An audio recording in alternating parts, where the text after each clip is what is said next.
Welcome to TommyTruthful.com, where we decode the matrix to deprogram the masses. We got a special show for you guys today. March 2023, a group of researchers formed the Truth Mafia, a collective determined to investigate conspiracies and occult mysteries that have been buried for centuries. With a passion for uncovering the truth, they delve into the darkest corners of history, pop culture, and ancient mysteries, seeking answers to questions that have plagued humanity for ages. The Truth Mafia is led by Tommy Truthful, a man shrouded in mystery and intrigue, dedicated to uncovering the hidden truths behind some of the world's most perplexing and enigmatic phenomena.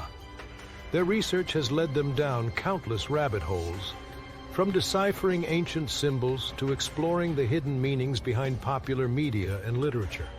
Despite the risks and challenges they face, the Truth Mafia remains steadfast in their quest for knowledge. Will their investigations lead to groundbreaking revelations, or will they unravel an even deeper web of secrets and lies? Only time will tell in this ongoing saga of conspiracy and intrigue.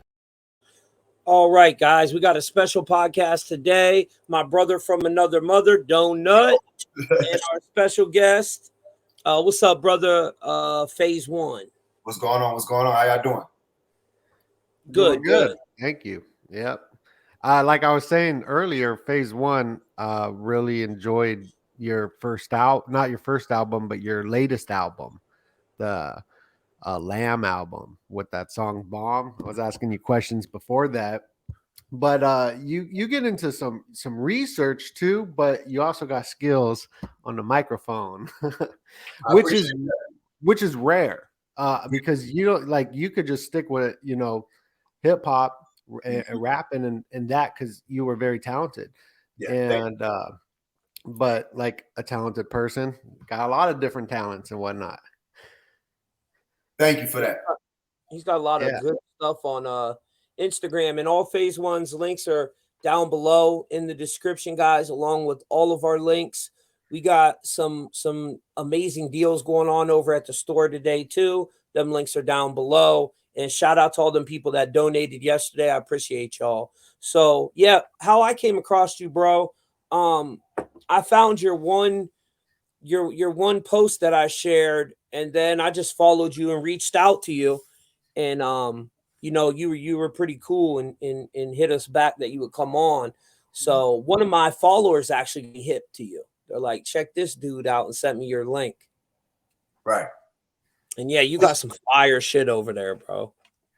I appreciate that. Which video was that? Was the Wait For You Weaponized? Was that the first one? The one I shared that you were talking about how they sell their souls and stuff.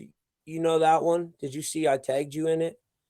It was Blood Contracts. Yeah, that was the second one I shared actually. Mm-hmm. It was the first one was that music video. Mm-hmm. The Wait For You music video. Yeah, that shit is fire. Yeah. I appreciate that. Now you wanna break down for the people real quick what did they do, because they lowered the vibration when they did the remix on that, right? Yep. That first, people have to remember that music isn't just music. Neither one of the government elites or any of these people who have these different compartments where they control, they don't see music as just music. They don't see Hollywood as just Hollywood. They don't see movies as just entertainment. That's for the masses. They leave that up for the masses to do. So when people like Drake, Future, all these big artists are entering in any circle, it's not for no reason.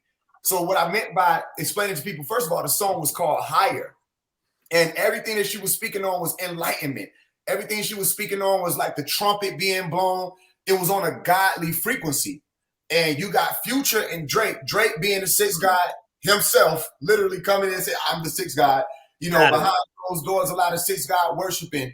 The little clues that he leaves in his songs to say who he rocking with, right? Future already let us know who he was rocking with on songs like Wicked and, on the song that he did with The Weeknd called The Weekend, right? Where he's repping for the low life, right? So we already know what frequency. He's one of the main people who made it be that hip hop started to take on this opioid culture, the Molly culture, the bean culture, the Percocet culture. He's one of the main people who, with that Matt Sauce song, started to make sure that our community, especially the younger ones, because I was a DJ around 14 years old, so I was able to see how which music was affecting the cultures. So Future and Drake, they're not random people. They're obviously either it's by their own accord or by whoever is pulling those puppet strings. They're being used to push a certain type of agenda out into the communities. So when they approached that song, they literally took it from higher and brought it down into the low light frequency. It went from speaking on the enlightenment, can you see me on the edge? I'm enlightened. It went from that to, being off of the drugs and, I get such and such when I'm drunk and off the intoxication. So when I watched the music video, it's literally starting off and saying toxicity king, the toxic king. Right. And we know based off of even when we go to certain books like biblical scripture, they talk about the harlot and the one who made the whole world drink of the wine, all right, of her fornication, the wine that made everybody drunk, which is the reason why it has to fall. They call it Babylon. Babylon is falling because she made all the nations drink of her wine. They put that toxic king in the beginning of it. That's the tale of the toxic king, the beast. Okay. And they made it take place in the era where you would have seen the establishment of the age of darkness, okay, where the Knights Templar was reigning supreme. And they literally made these people be knights. If you go watch the music video, they were knights. And Future was literally in the attire of the Knights Templar. So I'm not only listening to the song, I'm watching the other part of the magic, because it's not just you go to the studio, which is called the lab.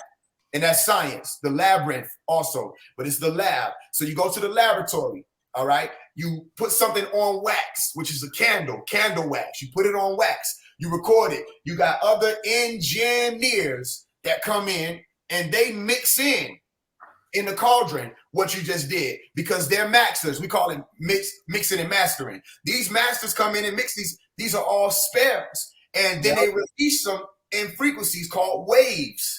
Right? And the wave format is what the people receive, and they're taking in this spell, or they're taking in this form of hypnotism or hypnosis. So the point is, Future and Drake brought the song from enlightenment down to toxicity. Literally, that's what they did, both in their lyrics and in the music video. And you don't see the original artist in the music video. You see a whole different image, a whole different person. It's a whole different time period. It's a whole different frequency. So this is magic. Tim's song would have went big by herself. You understand? But that sample, it just took it from the frequency it was at and it pulled it down. Oh, 100%, bro. And a lot of people, I try to break this down for them all the time, how it's linked to witchcraft and spell casting, and think, who is the prince of the airways? Lucifer. Right. You know what I'm saying? He controls all that shit. I'm happy you brought up the Knights Templar connection too. That's a topic no one really brings up, and how important it is. How these different secret societies, like Future, he's got the song Molly, Percocet, Mask Off, released April 18th, 2017. And April 18th is when the White House told everyone that they could take their mask off, the exact same date. There's a correlation to the brainwashing through, if you go back in time, to the hippie movement with the LSD, and now it's big pharmaceuticals like lean. So even the vibration, I was thinking yesterday how you had that movie Airheads with Adam Sandler and all of them, where they hijacked the radio station, right? Because you needed the DJ. Old movie, when metal, Bill and Ted, right? Everything was electricity. And learning about how the body is electric, right? Foods could be electric. This is new research for me, but learning about it, that they had this heavy metal electric guitar for a while. I mean, you can even think about Prince, right? The electric guitar. And then they really removed that. And they were called airheads because it was air, like the electricity of the guitar is somewhere up here. And then you got like drop it down low, right? And you got the low bass, the subwoofers and all this, which is lower. So they're not saying that that's bad or that's good. It just light spectrum, but sound spectrum I've been looking into dolphins. They hear better than we hear, right? So they speak through this. And just really cool that you brought up the Knights Templar connection. I was sharing a picture of Ed Sheeran or whatever his name is. They all wear the Knights Templar. All the symbolism is all Templar symbolism. Yeah. Yep. So it's the Knights Templar, it's the moon, it's the goat. This is how you know who's behind what magic. Because first of all, celebrities, that's not a new concept. That's not Hollywood's concept. Everywhere we go in history, first of all, anytime we hear history and we think of an event, we have to associate a person, right, or people around those time periods. We know about Socrates. We know about Aristotle. We might know about a Tahuti. We might know about a Nat Turner. We might know about a Malcolm X. We don't really know who all those other people who in the picture are, but they existed. But then these were important figures, or what we call stars, that those stars had a greater impact on what was literally happening in this realm around us. And because even in Hermetica, they teach about how the all is mental, right? And we all have a conscious. If a star's ability to project their conscious surpasses the ability of the many, then the realities aren't just dwindling along. The realities are being pulled along by stars. That's literally what's happening. And I explain to people that you have a variable in all of this. Anything that's happening in this equation of life, your variable will always be your consciousness. Okay? So when the Knights Templar shows up, Ed Sheeran didn't invent the Knights Templar. Okay, when you see people like Carly Rae and she's opening up the or she's going into a mansion party in her music video, and the goat is standing there to let her in the party, or you see all these artists standing with the goat. They didn't come up with that concept. This has already been laid out. All they're doing is finishing the work or passing on those frequencies. So when you see the Knights Templar show up, you know that's the Dark Order. Literally, you hear it, Knight Templar. All right, the light of the body is the eye. So the Templar is your body, okay? If the light is dark, they say, how great is that darkness? Night is not just K-N-I-G-H-T, it's also N-I-G-H-T, okay? The dark bodies where you're not electrified like you were just explaining. You're not Black Adam or electrified like they show you in the Black Adam movie or comic book. You're Sabak, which is the goat, and that's a whole different frequency. So, you know, it's simple, because it's already been laid out. All these sciences are not new. It's just that we have to reteach people how to identify what we've already taught them in the past, or what's already been taught in the past about which orders are doing what. Black Adam represented Jupiter, Zeus. I did a decode on that movie. That shit was phenomenal. We got 422 people in here on all of our platforms. Make sure you hit that like button, guys. Thank y'all. Smash that like. And even like just looking in the music industry, this is something I do big time, is like Avril Lavigne, right? Avril, right? We're going to get into some aliens, but the checkerboards, this goes back to the Templars as well. I know it's more ancient than that, but that's like the Masons got it from the Templars. But this, people get sick of this because I always show it. Children of disobedience, when they got their tongue out like that. Remember that Bible verse? Well, no, it's also the Templar double cross as well. The sticking your tongue out is the Bible verse of the children of disobedience who have their all mocking tongue out. Mm-hmm. Oh, I didn't know that. Yeah. And then like this was popular alcohol with the double Knights Templar logos up on it, and the XO. With, tastes like shit too. That alcohol. Oh, it does. Garbage. Yeah, so just to show people that whole Templar stuff is all over the music industry. Yep. Yeah, they run a lot of the secret societies too. And I told you guys I had a couple videos that I wanted to share with you too, and then get your opinion on them. And the one really goes with what we're talking about right now, Freemasonry in Hollywood and Babylon. And then I have another one that talks about the fallen angels, ayahuasca, and Lucifer, but we'll get into that one a little down the road from now. So I'm going to play this one. It's only 2 minutes and 37 seconds long. So let's check this out, and shout out to Little Light Studio. Evening, godless sodomites. Kneel before your God, Babylon! Making me the highest pay megalomaniacal boy king in all of Babylon. You see, if you go and visit the very home of the Oscars, where they hold it each year, you can see a plaque on the wall that says the Babylonian Court. The camera shows you the stage, and you see an unmistakable Tower of Babel embedded into the design.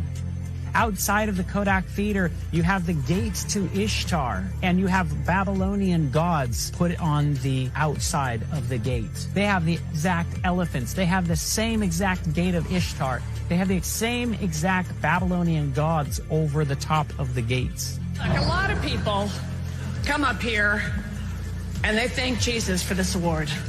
I want you to know that no one had less to do with this award than Jesus. He didn't help me a bit. So all I can say is, suck it, Jesus. This award is my God now. I'm thankful to the Oscar gods. The other names of the gentlemen are all gods as far as the category concerned. When you get this little golden statue, you become a star. In the Egyptian culture, they also had a little statue that represented the god Ptah. And see, when an Egyptian king died, it was believed that his spirit went into the belt of Orion, and he then became a star. Up until 1999, the Oscars was held at a building called the Shrine, which was founded by William Florence and Walter Fleming, two high-ranking Scottish Rite Freemasons. Hollywood has long been interested in Freemasonry. Gene Autry, John Wayne, Nat King Cole, Duke Ellington, C.C. DeMille, Clark Gable, Walt Disney, Oliver Harding, you name it, the list goes on. Many celebrities have come out and admitted their connection to Freemasonry. You can see the checkered floor. You can see the archways. You can see the sun motif in the background. All of these are letting you know exactly who owns this organization. While the world is wandering after all of these celebrities, we would do well to heed the very advice from Jesus' lips himself. In Luke 4, verse 8, it says, "For it is written, you shall worship the Lord your God, and him only shalt thou serve."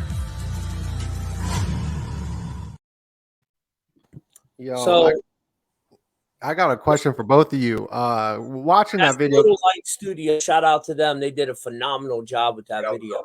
yeah, it made me think about, the old footage of when I first, saw the symbolism through like Jordan Maxwell and different Saturn logos and seeing the Nissan commercials during the Super Bowl. I have a question for both of you. What was probably the first symbol you saw that when you started watching these shows that was like, whoa, that's that symbol for you? Because that's two different languages. They're showing the Oscars entertainment, but then you got another language of symbology as well, which is a different language. It's really cool to learn what it means. What are you asking? Like, what's the first symbol we noticed? Yeah, like what that you started that brought you down the rabbit hole. For me, it was Maxwell talking about Saturn, and then I started seeing it in the car logos. Saturn was very early for me too, but I think the first symbol that I started seeing everywhere was the one eye symbolism back in the day. Because I'm like, damn, why's all these rappers that I like doing this damn one eye symbolism? And then I think the tongue, the where they stick their tongue out, that was another one. But I would say the one eye symbolism. What about you, Phase One? It was damn near everything. Damn near everything, because I came up conscious community oriented. So I was never given any of this Santa Claus, any of this mystical stuff. As soon as I came in, I was being taught about where I was at and who ran what and what type of symbols. And I was reading books like Leviathan 666 at 5 years old. I was being exposed to what the music industry is and what they do. So damn near everything. Chessboard floors, well, some people say checkerboard floors, but the chessboard floors, the pyramids, the eye, like you said, the way that they might, blindfold, certain things that would be, symbols, the stuff like that, that people would do. I recognize all of it. Yeah, they was going that one too, blindfolding them with the one pant leg up, which is a entrance in Freemasonry. It's called divestation, to be divested, right? What it was, another word for it is stripping. Like when you first come through the Masonic order, you're to strip. And if you say that to the average person, they don't understand what that means. But it literally means to take only a part of your clothing up, your shirt, you'll pull up a pant leg, and you'll take off a shoe. But it's to symbolize that you're like Neo in the movie The Matrix. You are going into being born again. You're stripping yourself. You're naked. You don't need anything because you're taking this path of light, as it's being called. I'm coming into dark. I'm coming from darkness into light. You say into the light, which is really coming from light into the dark. Yeah, you have to be born again. You're coming from that false light, which was the light, the world that you thought you knew, Neo, before you use your real eyes, and you're going into the darkness to be born again. That's when you have the actual light. The funny thing about that with the blindfolds is it's not really dark. You just have on blindfolds. You know what I'm saying? Everybody else who already knows how to use their eyes, if you get what I'm saying, they can see you, you know, and they see everything around you, but you have to have faith at that point because you really can't see. You're walking by faith and not by sight. It's not really truthfully dark. It's just that the word dark means unknown. So you don't know what this new world is that you're coming into. You understand? So that's the significance of the blindfold, the faith and not by sight. And of course, when you first start traveling with the Masonic order, you have to believe in or pay reverence to or homage to a supreme being. So some people's supreme being is Lucifer. Some people's supreme being is Baal. Or some people's supreme being may be God. Or some people's supreme being may be Buddha. What they say is an extraordinary man. They don't really look at him as a God, but they'll say an example. You understand? So people who come into that order, they learn what these things symbolize. And then you will not always know which side people stand on when they're showing you the symbolism, but you have to listen to the message of the music. You have to see which eye is being covered up. You get what I'm saying? Because there's a black chessboard floor and there's a white one. There's, you know what I'm saying, two different realities, two different wars, and two different sides going on. Yeah, I got this video uploading right now. I want to show you too, phase one. It's about sex magic. And bro, like this is a Freemason whistleblower, and he's talking about what they're doing with kids and shit and harvesting their energy, you know, because it's built on sodomy. So it's the same magical arts that was in Sodom and Gomorrah, and we seen what happened to that shit. Yep. It was destroyed. So with going back before you go to the clip, I see Helen Blavatsky do the finger on the you know, the tip, the temple. What's that about? King Solomon's temple. All right, keys that you are to withhold. There's different keys that are given. You have 13 keys, right? Which that's a whole different conversation. Speaking of the different levels that you have to pass through on your way up to the eye of providence, as they call it, or the divine eye, annuit coeptus, where you have a new conception or a new birth. But it's also meaning God has favor, because whoever your grand master was pulls you up through them levels, give you a key on each level. There are only 13 levels. Once you get to that eye, that's not the level, that's the radiance of you getting there. The 19 keys is the same way you're looking at the black and white chessboard floors, which is not checkerboard, because you think checkerboard, you don't understand the concept of masonry, because the queen is the most powerful player on the board in chess. And masonry operates that way because it goes based off of the 13. And that 13 is the letter M, which is the Masonic letter. And it's also the M that stands for the matriarch, which deals with the woman. They really pay homage to the Ma first before they become the son, and that's Ma'at, right? So the York is 13 degrees, and then the Scottish Rite is 33. You add them together, you got the 46, like the 46 chromosomes. You know what I'm saying? There's a lot connected to that too. But yeah, a lot of people, they say, like, a lot of people that study their occult believe the first 13 degrees are the most important in the York. That's what Archaic said. Remember, Donut? Yeah, so that's interesting about the whole keys in the 13, because Archaic's just I was asking him about the 33rd being the Phoenix, and he says he only looks at the first 13 because Enoch is also in there as well. And when you read the stuff, I haven't read it, I'm going to read it. But then don't you have the Friday the 13th? I believe there was the 13 original Knights Templars, or maybe it was 9. But also the keys on a keyboard. We're talking about music as well, and I looked it up, and there's 88 keys. there's 36 black keys at the top, Yep. right? I don't. That must be a big part of this, because you right see you right where I was about to go. The 88 keys, those are the chessboard floors. Okay, see how it's black and white. There's 88 constellations too. Okay, I didn't know that. Man. Yeah. Okay, so you have your black and white from beginning to end, 88 keys, the black and white chessboard floors. Those are certain keys or notes, all right, that you're receiving, messages. That's what we mean by notes, that you're receiving on your way from one end to the next, darkness unto the light. What's the significance of the 88? The significance of the 88 are those are the two wings on the B. You got to walk with me on this one now. The two wings on the B is the 88.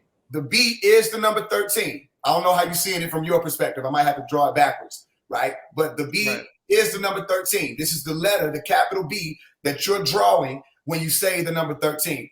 When you go and research the Masons and the Bees, you will see that they built their sciences like the pyramids off the science of the honeybees, the honeycombs, and how the bee is up under the queen.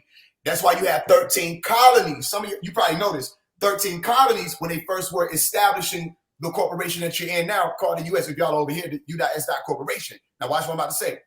That bee has two wings. Those are the 88s, okay? The 88 keys. When you take out the 19 keys, because that's a hidden secret, that's not to be known. The only way you really understand what the 19 keys was if you read the Quran and were taught the esoteric teachings of the Quran, or they said Quran, okay? So they say in the 74th chapter of the Quran is called the hidden secret.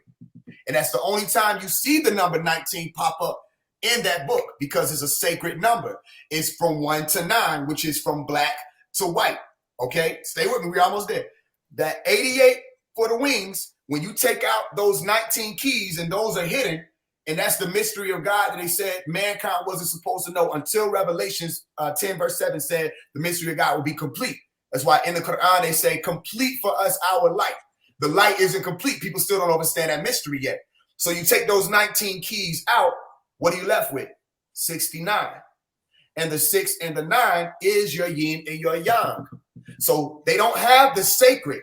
A lot of Masons don't understand this. They don't have the sacred. It was taken out and hidden in the Quran. Okay? They only have the secrets or the basic instructions before leaving Earth.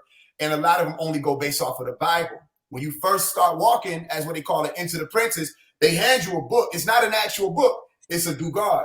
You understand? They hand it to you, right? And you're to hold it, and that's where they get their obligation. And they say oath, O-A-T-H. The Hebrew word for that is O-W-T-H, and it's the sign, okay? So you're given the sign of the basic instructions before leaving Earth, and here's why I'll land that concept, that those basic instructions are the 13 keys that the brothers say that the Scottish only deal with, because that's only Jacob's ladder or Jacob's ladder. When you're going up the first 13 steps, you want to know what Jacob's ladder is? It's the double helix.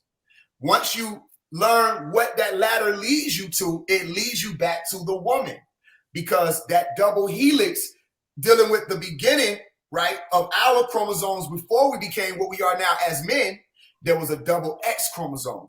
When you put two X's next to each other, that's the Masonic emblem.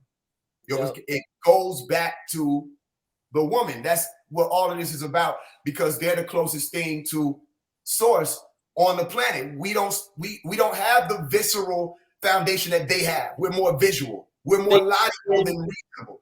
They can bring in soul contracts. The only thing through, they literally got a portal between their legs. And then it seems like they're trying to kill the sacred feminine too. You notice that? Yep. Destroy the womb of the woman, which a lot of people don't realize. When you see doing that, that's the blade, the phallus, the male penis. This is the chalice, the sacred feminine. Yep. So that's what the 6-9 represents too. Duality, as above, the sacred masculine, sacred feminine. But have you ever looked at the numerology of your name, Phase One? You got 74, like there's a lot in that 74. I did a gematria. They said 444 at one point. Break 74. Break it down. No, I was just looking at one of the comments that said 74, Messiah 74. Yep. Gospel, parables. There's a lot of good. See, that's what people don't understand. There's good in every cipher and there's bad in every cipher. Yep. You know what I'm saying? So because there's good in us and there's bad in us. It depends on what path we're going to walk. Exactly. But Are you going to adhere to the father of the temple, or are you going to have the temple of the father? Baphomet takes you a certain route where he's the father of the temple. That's why his name, they'll let it read out as Baphomet because it's Tim of Ab, which is temple, and then the Latin words in between. I can't remember them offhand, but you'll be able to check in with the Knights Templar to get the actual words. But the OHP is an abbreviation, is not random letters that leads you to, this is the temple of the Father, okay? Or the father of the temple, father of the temple. So Baphomet is the father of the temple, meaning the father of the body, not the soul. So what happens when the demiurge takes over? We have two sides of us, just like you said. Demi, semi, okay? Demigod, you're half God, half human. The Satyr is the representation of what I'm breaking down. You talking about Yalda Bayoth? The demiurge? Yalda Bayoth? Is that who you're talking about? And Sophia and Lilith, the ones who created the lower worlds, right? That's the dark world, right? That's the Satyr, the hindquarters of the Satyr. Remember, he's half human, half animal, half Homo sapien, half Homo erectus. When the Homo erectus takes over, what tends to happen is, like they said, the light of the body is the eye. You go dark. You understand that? So what's my point? When the demiurge, or the half of you that's ran off of urges or impulse, takes over, then you fall into the root chakra, as they call it, or the lower realms, or the body. You become attached to the father of the body. The body takes over versus your soul taking over, and you ascend. You know what I'm saying? Yeah, and that's why that is only with the moons. People, it is duality. It isn't as above, so below, though. That's the one. We'll come back. I know you got to play a video. I see you. So, but he's only with the moons. He only has the two sides of the moons. He only is dealing with the dark side of the light. There is a lesser light that has a dark side. That's duality. But when you go into correspondence, that's a whole different conversation. As above, so below. As within, so without. That's the 6-pointed star, not the 5-pointed star. That's why I explained to people, if you flip the 5-pointed star upside down, it's not the same shape. It isn't as above, so below. The 6-pointed star, when you flip that upside down, it's the same shape. But why is that? Because that's the Merkaba. Merkaba.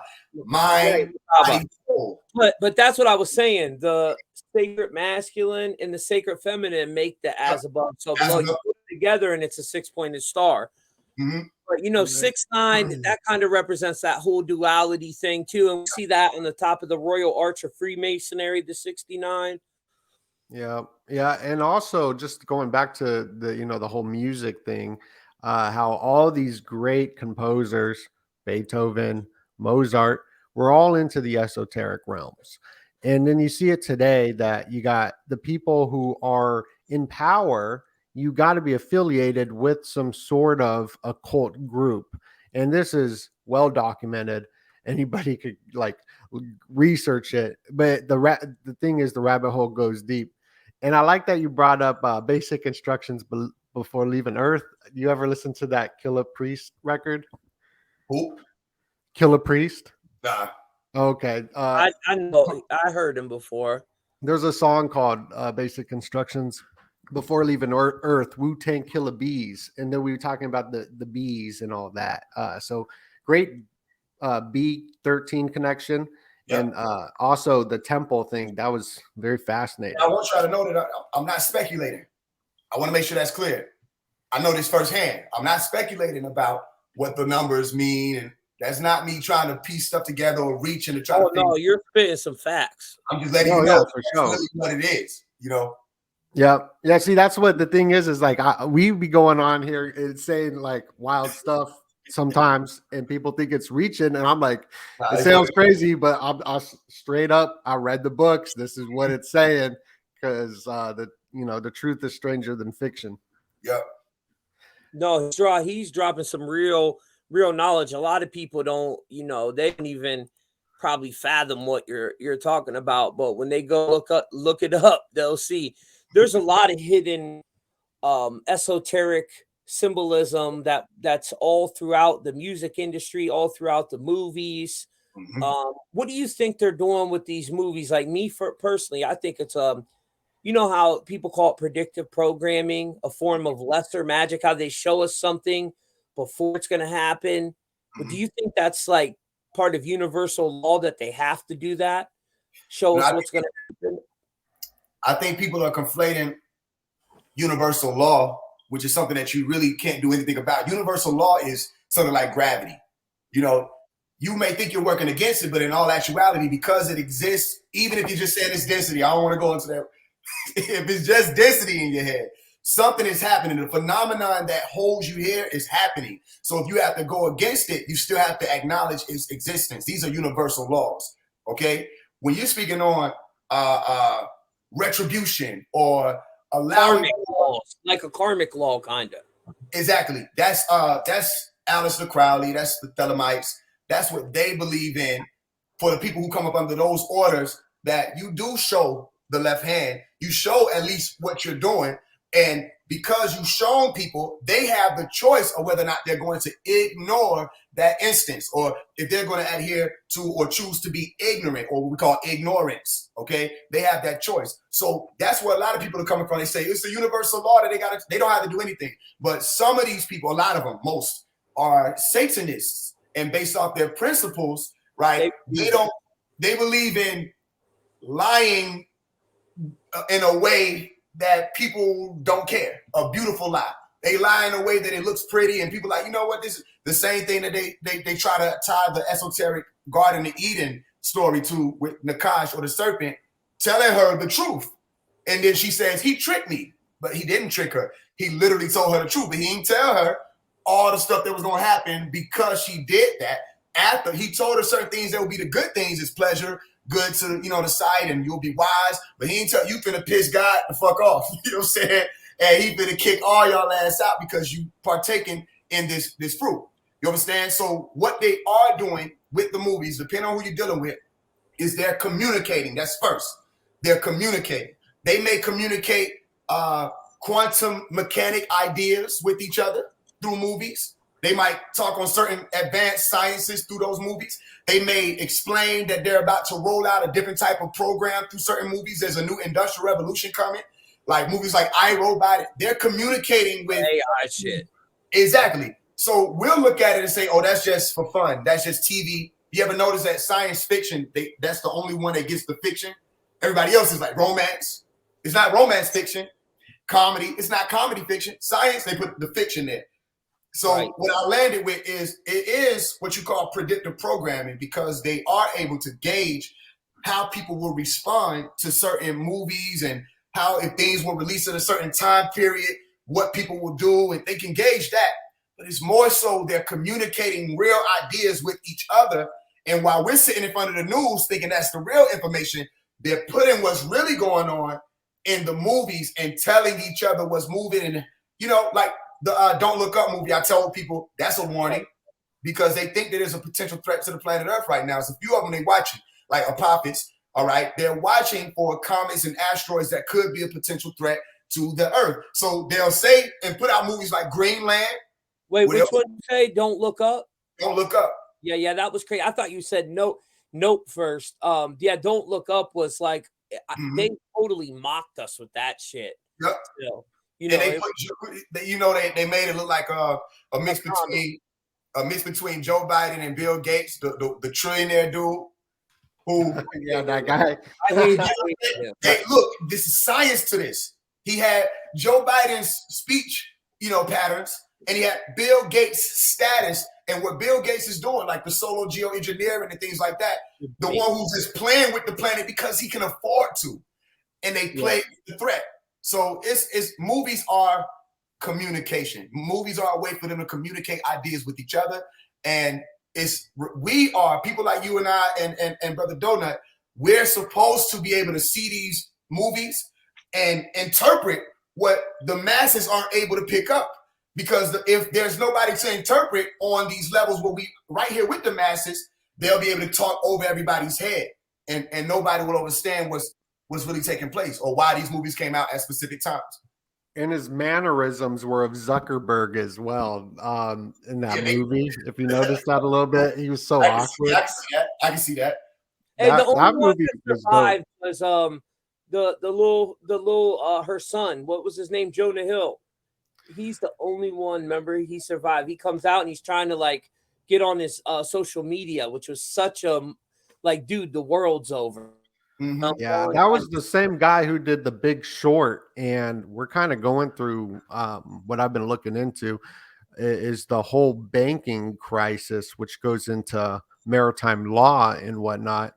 And so the same director of that movie did The Big Short, and that movie's dope though. Both of them. Don't Look Up. How there was so much symbolism in it as well. There's so much symbolism in the movies, in the television show. For Don't Look Up, they brought up, he named like the two rockets or something, the two pillars, the Joes and Bakin, or Joe, I'm always saying that wrong. And even in it's just wild. Even in the show The Office, there's just so much symbolism in there. Every time I rewatch it, I find a new symbol that goes really deep. And I was showing this scientifically. Some people like to trust the science, and I was showing the screen. Where is this right here?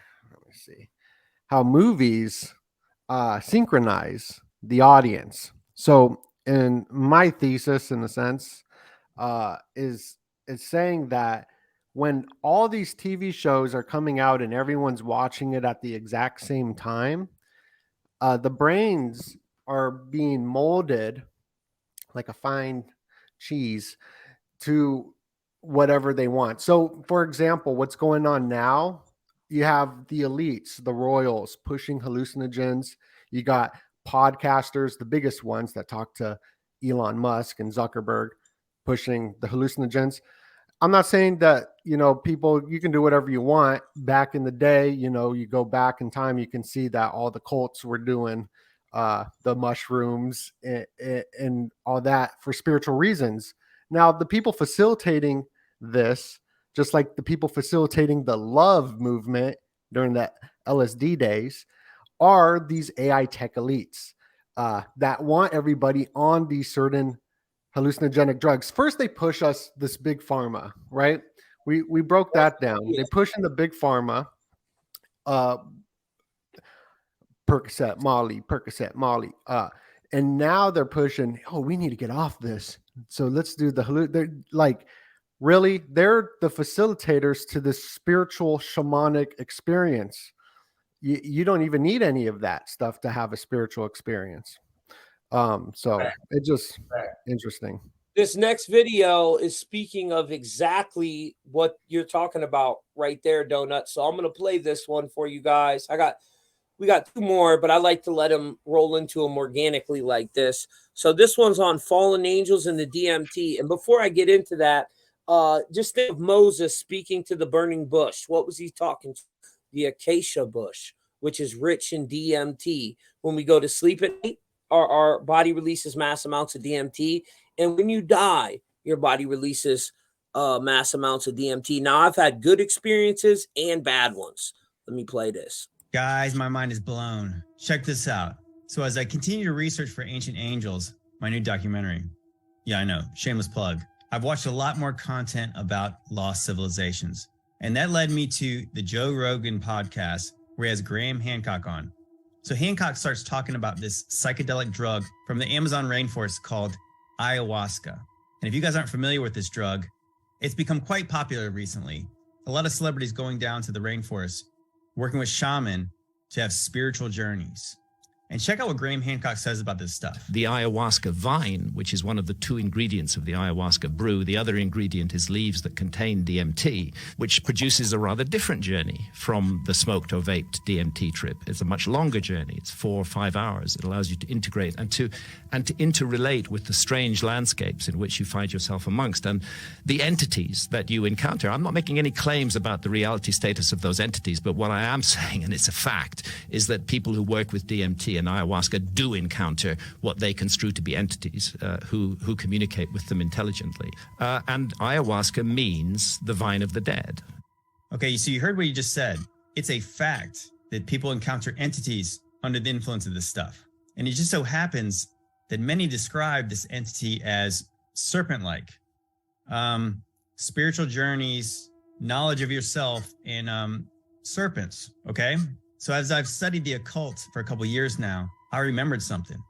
Aleister Crowley, the father of modern Satanism, when he wrote the Book of the Law, he claimed to channel a being, and this spirit just happened to have the name Ayahuasca. Ayahuasca. Crowley went on to say this entity was literally Satan himself, the serpent.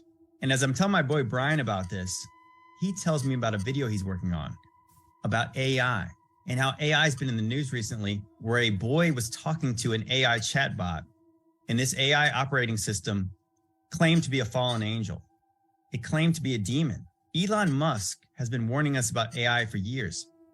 He said AI was summoning the demon. And what really blew my mind is when I realized artificial intelligence operating system is AIOS. And when said phonetically, it's ayahuasca. So ayahuasca, ayahuasca, AIOS, ayahuasca. Yeah, I'm telling you, we are sheep amongst the wolves. So be as wise as serpents and as innocent as doves. Be sober and vigilant too. Pretty crazy right there. Yeah, I never thought about that. In that little entity, he was this is the gentleman that, Aleister Crowley was actually getting sodomized from the back as he was manifesting this entity lamb that we looks very much like a gray. And before we were going live, you was breaking down these gray entities, phase one, and your thoughts on them. I'd like you to get into that a little bit. But before you get into that, what do you think on ayahuasca and DMT? Like me, I had good experiences on it and met positive entities, and I've had negative experiences and went like to hell. You know what I'm saying? When I was in a bad place when I was younger, my brother had got killed. I got hit 4 times in the chest, shot, and I was just really in a bad place. And I went down there, I did some ayahuasca, and it was terrible. It was one of the worst experiences I ever had. But then later on in life, when I was vibrating on a higher frequency, I felt like I had a pretty good experience. So it left me kind of confused with them things. Should we mess with it? Should we not? What's your opinion?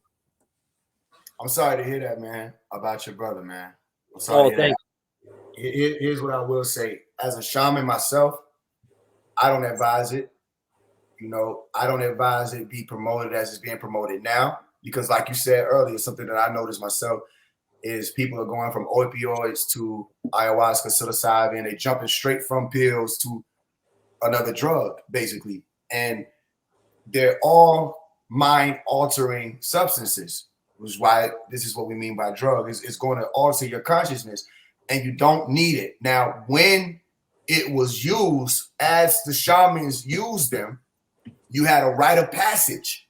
You had sometimes 10 years, 12 years where you were priming yourself to be able to be that go-to person that could communicate with, like they were saying, the realm of the dead or the Akasha realm, or which is really just to say astral. This whole thing is that, just to keep it simple, the Akasha realm or the nether world, where you're in ether, nether, a way to help you remember it, where you're in the ether, okay, operating from a different realm of observation. That took time. You had to figure out how to locate the seat of the soul, which is called the pineal gland or the pineal gland. You had to figure these things out. You had to know how to send certain energy up to your crown so that you wouldn't fall down or become more dense and have these lower realm experiences, because some way that they set this, whoever constructed this, if it was constructed, however they set this realm up, the lower you go into the realms, you start encountering these beings like we'll speak about in a second, the grays, and you start, that's where a lot of these beings literally are vibrating from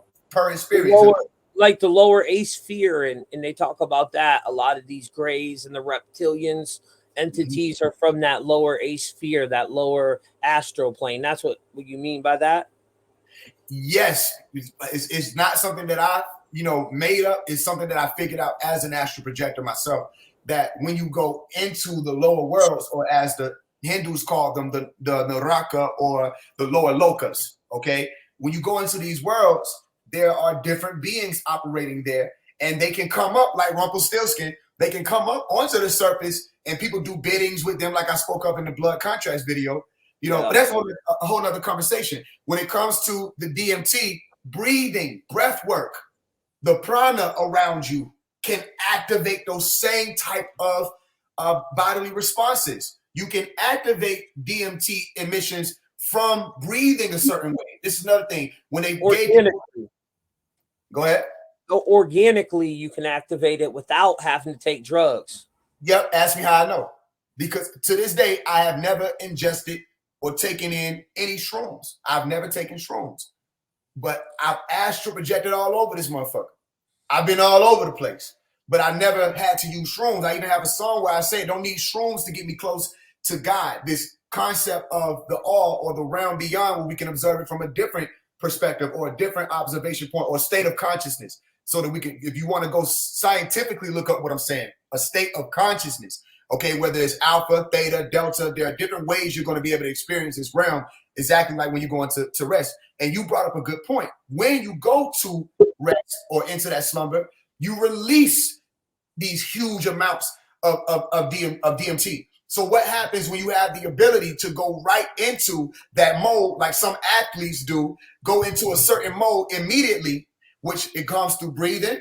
All right. When you smoke weed, what are you doing? You're breathing in and you're breathing out. Smoke a cigarette, what are you doing? You're breathing in and you're breathing out. Only thing is, with these things like nicotine and all this other stuff and the trip itself that creates this bliss, you have these dopamine releases. Okay. You have certain things that the brain is responding to where the brain will want that experience, right? It'll want the bliss, okay, or the iblis of the experience versus the full or the whole or Allah of the experience.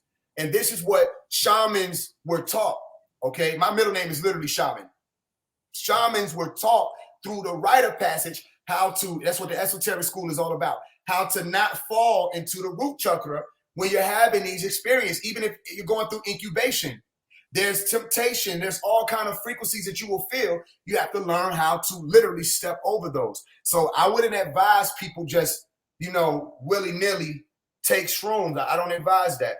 If this is something that you're interested in, you know, people, I'm sure people microdose, all other different levels of it. But if it's something that you're interested in, you let somebody walk you through to teach you all the different, same thing with astral projection and all these other things. You have to learn what you're really getting into. Right. What's up, Ani? My boy Ani from the Spiritual Shade Room just came up in the house. What's going on, man? I was listening into y'all on the way over here, brother. Got a lot of knowledge. And yeah, y'all was going in. Don't let me interrupt. I was asked to come on and share some stuff. So just listening to what the brother's saying right now. What's going on, Donut? Hey, what's up, Ani? He's got some really cool stuff on the grays and what he believes them entities are. You know, I definitely don't trust them little bastards. They always seem like they're up to some nefarious shit to me. Phase one, can you tell the audience about this aerial phenomenon that happened in 1994? Because I never heard about this. It sounds like the movie The Knowing, but hit them likes too, guys. 643 people up in here. Hit them likes. I want to say, first of all, y'all on point. Y'all making a lot of the connections that I try to get people to make. It is a lot like the movie The Knowing. Because remember, they had that scene where the dad couldn't hear what the extraterrestrial being was saying. And he was saying, so why is he saying that, Dad? He's saying you can't go. Only those who heard the call. Okay, Ruwa, Zimbabwe, 1994. They had a situation where the school is actually called Ariel, which is interesting because Ariel is dealing with the sky or flight. So the Ariel school is what it was called. You had children who were playing outside, you know, day-to-day tasks. You had teachers inside, staff inside in a meeting. And those children who were outside experienced, I think it was 3 crafts. You fact check me on how many, but I think it was 3 crafts that came down. And off of those crafts came these beings who they described them as, they said they were black beings with hippie hair. You understand? Now, if you know what hippie hair is, you remember when the brothers the Caucasian brothers who would mat up their hair to resemble the Rastafari or the dreadlocks, as they called it, right? So that's the hippie hair. Now, as a child, they know what a hippie's hair looks like, but they may not know dreadlocks or to say locks. So they said hippie hair, and they said they were black people that got, or they asked the children what it looked like. Said it was a black man or a black boy or a little black person. And they walked up to these children. There were a few children who were standing off. They didn't have the up close and personal arm's length interaction.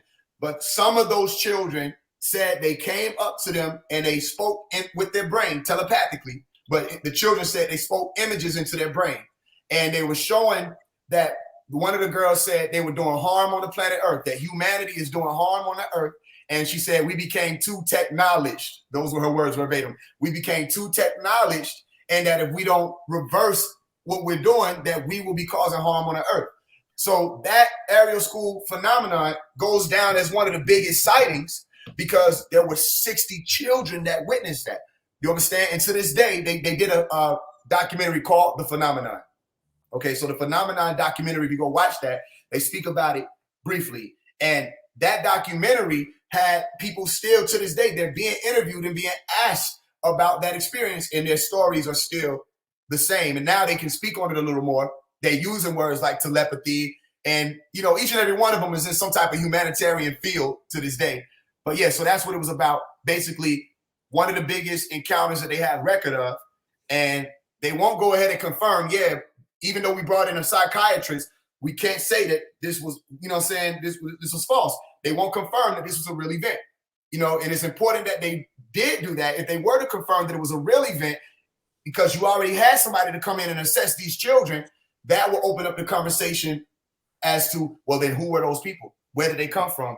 How were they able to talk without opening their mouth? How did the children hear them? You know what I'm saying? So these are a whole different conversations. So that's basically what it is. An encounter that had to do with 60 children who were able to be face-to-face, closest encounter that you can, face-to-face with these beings, right, to communicate with them about what may or may not happen in our future, which is where we are right now. Yeah. In 1994, the reason we were talking about that V.L. Jones Sr. is because you guys know what Code Red is. So I don't have to tell my people what we're not allowed to mention on YouTube. But that whole thing equals 94. Like Aliens is 94, Star Child is 94, NASA was established on a date with 94, numerology, Project Bluebeam was leaked to the public in 1994. And even at the award shows, remember when Will Smith smacked Chris Rock? That was at the 94th award show, and Will Smith was the star of Independence Day. So I think it's all connected to some alien shit. And then the reflection of 94 is 49, like Antichrist. And that's the day they killed DMX and Prince Philip on 4/9 on Little Nas X's birthday, all that X. Because Prince Philip's coat of arms is an X. And X represents Osiris. They're trying to put Osiris back together again. This is bringing forth the Antichrist. But a lot of the alien stuff, I think there's some negative entities out here. And I think there's angelic entities, but alien, what's it really spell? A lie. I think that's just a new modern word for that shit. And Neil Armstrong. I believe the entities are real. I just don't think, I think they made that word up for them. You know what I'm saying, bro? I'll give you an interesting breakdown on alien. All right. The God of the Hebrew Israelites, it's called Elyon. Elyon or Elyon. Elyon. Okay, the word in Arabic to symbolize the Most High or to mean the Most High is called Eliyin or Elyon. So I say Elyon as in the God of the Israelites. I say Eliyin as in the Most High. If I say like or Taliban, Talibun, all right, that means Talib, the student, students. Okay, of course, now that would be a terrorist. They associated with terrorism. Of course, they did that. But the is then plural. Okay, so I say Elah, lema sabachthani. Elah is El, which is also God. Elah, Elah is a God. Eli, Eli, Alien, gods. Wow. And when they were saying gods, they were saying beings who were not from earth. Everywhere you go look, whether you say Anu, Naki, Okay, or you say Netarat or Netaru, Neteru, Neter, which you say God is Neter, Neteru is plural. Okay, Neteru. You go everywhere. You find angels, messengers, or God's angels, meaning messengers who came from Anu, Sanskrit, or God. So the breakdown of it is you have alien. Would you say Anu? That's the father of Enki and Enlil, right? Anu. Right, the one who was in control of that operation. Okay. You know, why don't they worship him as much as they worship his son Enlil? Why don't who? Like people, okay, a lot of people worship Enlil. Yep. You know what I'm saying? Enlil is Jupiter, Enlil is Zeus, Enlil is Thor when you really break this shit down. Yep. But they don't worship like Anu, who was the god of heaven, the god of all of it. Man, you cooking. All right, so let me tell you why you cooking. Because Anu is the word itself means sky, Sanskrit. That's what it means. Okay. It's also shown as, this is what a lot of the esoteric information was hidden in the ancient Sumerian texts, is they will say a planet, but then they'll speak on it as if it was an actual person, and it will confuse people. But that's because certain things will be hidden with the context, not the actual name. Okay, Anu is the sky itself. Okay, Anun means children of the sky, but we'll say children of Anu, so you think it's an actual person, but it's saying children of the sky. These are still aliens. When they say Anun Aki, it's saying Anun, children of the sky, who came down to Ki, which is the name for the planet Earth. All right, that was the name in Sumeria for the planet. Anunnaki, extraterrestrials, extraterrestrial. All right, so Anu, one of the Anus, who was the orchestrator or the organizer, overseer of the project that they say was dealing with, and God saw the land and the land was good, and he saw the gold and the gold was good. That conversation of beings having to come to this planet to save their planet's magnetosphere, ozone layer as we call it, and they were going to use gold to fix that planet, according to the stories. You either read Zechariah Sitchin or you read Malachi York, the Holy Tablets. Is different books what will break these things completely down. Okay, so what wound up happening is Anu, his two peoples or the two sons, is representing not just two sons, it's representing, or half brothers. Okay, it's representing two different orders. The same way Ra and Apep, or Set and Horus. These are two different orders of people, two different families. So watch this. When you say Eli, Eli, lama sabachthani, who said that? According to the biblical scripture, that was Christ, or Jesus Christ was on a cross. He was at the crossroad. Are you with me? He was on a cross and he said, Eli, Eli, Eli, Eli. Those are two guys. Lama sabachthani. Okay? Who was the character in Black Adam that had the pentagram on his chest? What was his name? If you saw that movie. Sabak. Okay, so we have Sabak. And Lamb or Lama. In the biblical scripture, they say that there was going to come a point in time where the Son of Man would show up and separate the sheep from the goats. The lamb from Sabak. Eli, Eli, those are two different orders. Those are two different guys. Those are two different peoples. Those are two different groups of elites. Okay, because I have a book called How to Speak Elite, and I break that down where I say elite is L-ite. If I put the suffix I-T-E on a word, that means you're following after this thing. All right, if you're a Hamite, you're following after Ham. If you're an Israelite, you're following after, or you're a descendant of Israel. Okay, so L means God and the ites. So which Eli are you speaking on when you say Enlil? You're speaking on Sabak. Enlil, or the dark wind, or the death wind, or the evil wind possessor, is the dark side, which is why people are going toward Enlil, because Enlil is the one who said destroy everybody in Genesis 6. He was the one who said destroy everybody. Enki said, no, let's not destroy these people. Let's go. I'm going to grab Utnapishtim, who becomes Noah. I'm going to grab Utnapishtim, and I'm going to bring him to the light, or Nur. All right. And because he's perfect in his generation, like they said in Genesis 6:9, which is still the black and the white, 6:9. Okay. We're going to save him. And Lil didn't say save anybody. Now they put it in the basic instruction before leaving earth, or the Bible, as one whole story, and said God said he's going to wipe everybody out, but he's going to save this handful. No, those are two different beings. So the answer is they're worshiping, and we're going to have to come back around to this, because that's a good one. They're worshiping Enlil because that's the dark order. That's Bab pylon, pylon or Babylon.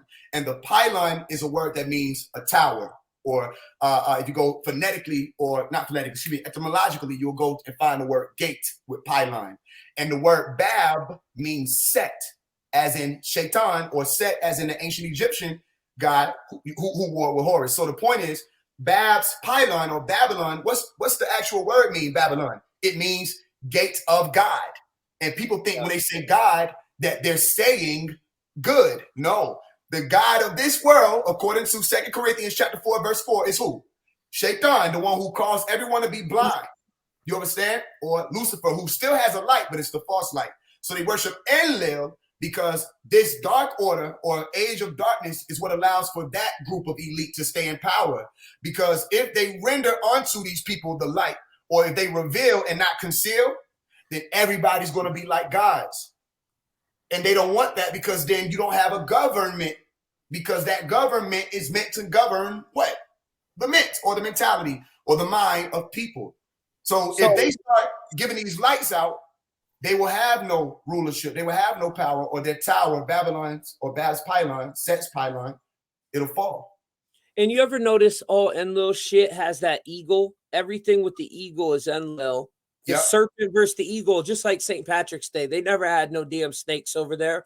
But what it really was the purge of the serpent knowledge, which, and you look into the serpent knowledge in the Gnostic texts and that, they say, yeah, that's what Yeshua was really teaching, ancient serpent knowledge. But I don't know if that's true. Inky, the brother Inky, who was Poseidon or Neptune, they say he was the one that went to his favorite humanoid and gave him the plans to build a submersible and take all the DNA on the planet. Yep. So that would have been the God of the Bible, right? That's what I'm explaining. So Genesis, you right there with me. Genesis 6 is where you at, right? There's one God that's being represented. You know, as soon as you start reading Genesis, you're reading so many stories within the first chapter, where they merge it into one. Okay, that's why these stories are so similar. Utnapishtim is who you saying he went to and said, get the DNA, because for one, you get the DNA of these beings, you're not going to be able to fit all of these animals onto any ship that human beings have. Not any of the baby planes. You're talking about the motherships. That's a whole different conversation. But it wouldn't have been in this story, because this was something that was floating on the waters, as they call it, or hovering above the waters. A whole other conversation. And Enlil wanted us all to die. He was like, he wanted to restart. Why did he want everyone to die? Because he said human beings had become disorderly for the order that he set up, the first world order that he was behind, and people accredit to Inky. And that first world order was, you are created as a slave race. That's all you're here to do. It's the same thing the Bible says, but the Bible says it politely. They said in the book that human beings were created to please God. You were created to please whoever those beings are, Elohim. And when Enlil said, man, these people they started us too much, they're giving us too much trouble. That's why some of the stories are mixed around. Babel's tower, or the Tower of Babel, Bab's pylon, Babylon is the reason why they gave it that name, right? The Tower of Babel, what kind of God, without disrespecting anybody's religion, just ask yourself, which God would want you to be confused? Which God would come down because they see that you're reaching the heavens and say, yo, man, what the fuck these people got going on down there? Oh, they figured out the sciences of how to activate a Stargate, and now they're about to interdimensionally travel, or whatever people want to let it represent, the rocket or the tower. He said, no, let's go down there and confound their tongues. Why? That's confusion. That's Set. When you go look up who Set is the god of, or what Set is the god of, he's literally the god of confusion, the god of disorder, the god of chaos. And Bab means Set. So that was Enlil in them, who didn't want human beings to ascend in their knowledge, all right, and reach that hierarchy. Because once you reach a hierarchy, you're no longer under this dome, all right, the ark. You're no longer under that. You're higher than that ark, which means esoterically or allegorically, your degrees, you surpass Jacob's ladder. What the fuck is that? Jacob's ladder was just for you to build it. Did you know how to activate the capstone? You can build Jacob's ladder all you want to. If you don't understand the eye of providence and how to activate that capstone, you're going to be standing there on top of that ladder. Okay, so yes, it's go ahead. I see you. Go ahead. Now, CERN, you think CERN? I think CERN is one of these ancient stargates, and they talked about back in the day. I wonder what happened to Donut right there, but he might have had to go to another podcast. I'm gonna message him now, see what happened. But yeah, back in the day, they would talk about this 8-pointed star opening up in the sky, and then the gods would ascend through it. The star of Inanna, the star of Ishtar, the star of Isis, the Saturnia star, and CERN has the 8 bars around it. The Vatican has the 8 wheels, that key symbol. So I think it's all connected to that ancient Stargate technology. What do you think on that, Ani, with CERN and the Star of Inanna? I think they're just reverse engineering Doth, the black dot in the pineal gland. Everything refers back to Gnosticism. That's the basis of it all. You have to go to the Gnostic text and realize who Yaldabaoth is when we're referencing these Anunnaki gods, which were lesser gods, and we're talking about Yahweh, or what he mentioned earlier, Elion, the Hebrew Israelite God. All of that is written in Gnosticism. The Manichaeans, the Sethians, the Valentinians, they mention that there was another mystery school of knowledge coming out of the temples of Kemet, Atlantis, and all of these ancient civilizations, mentioning that there was 2 tiers of a warfare going on cosmically. There were these gods acting like they were the greater gods, and there was the true gods.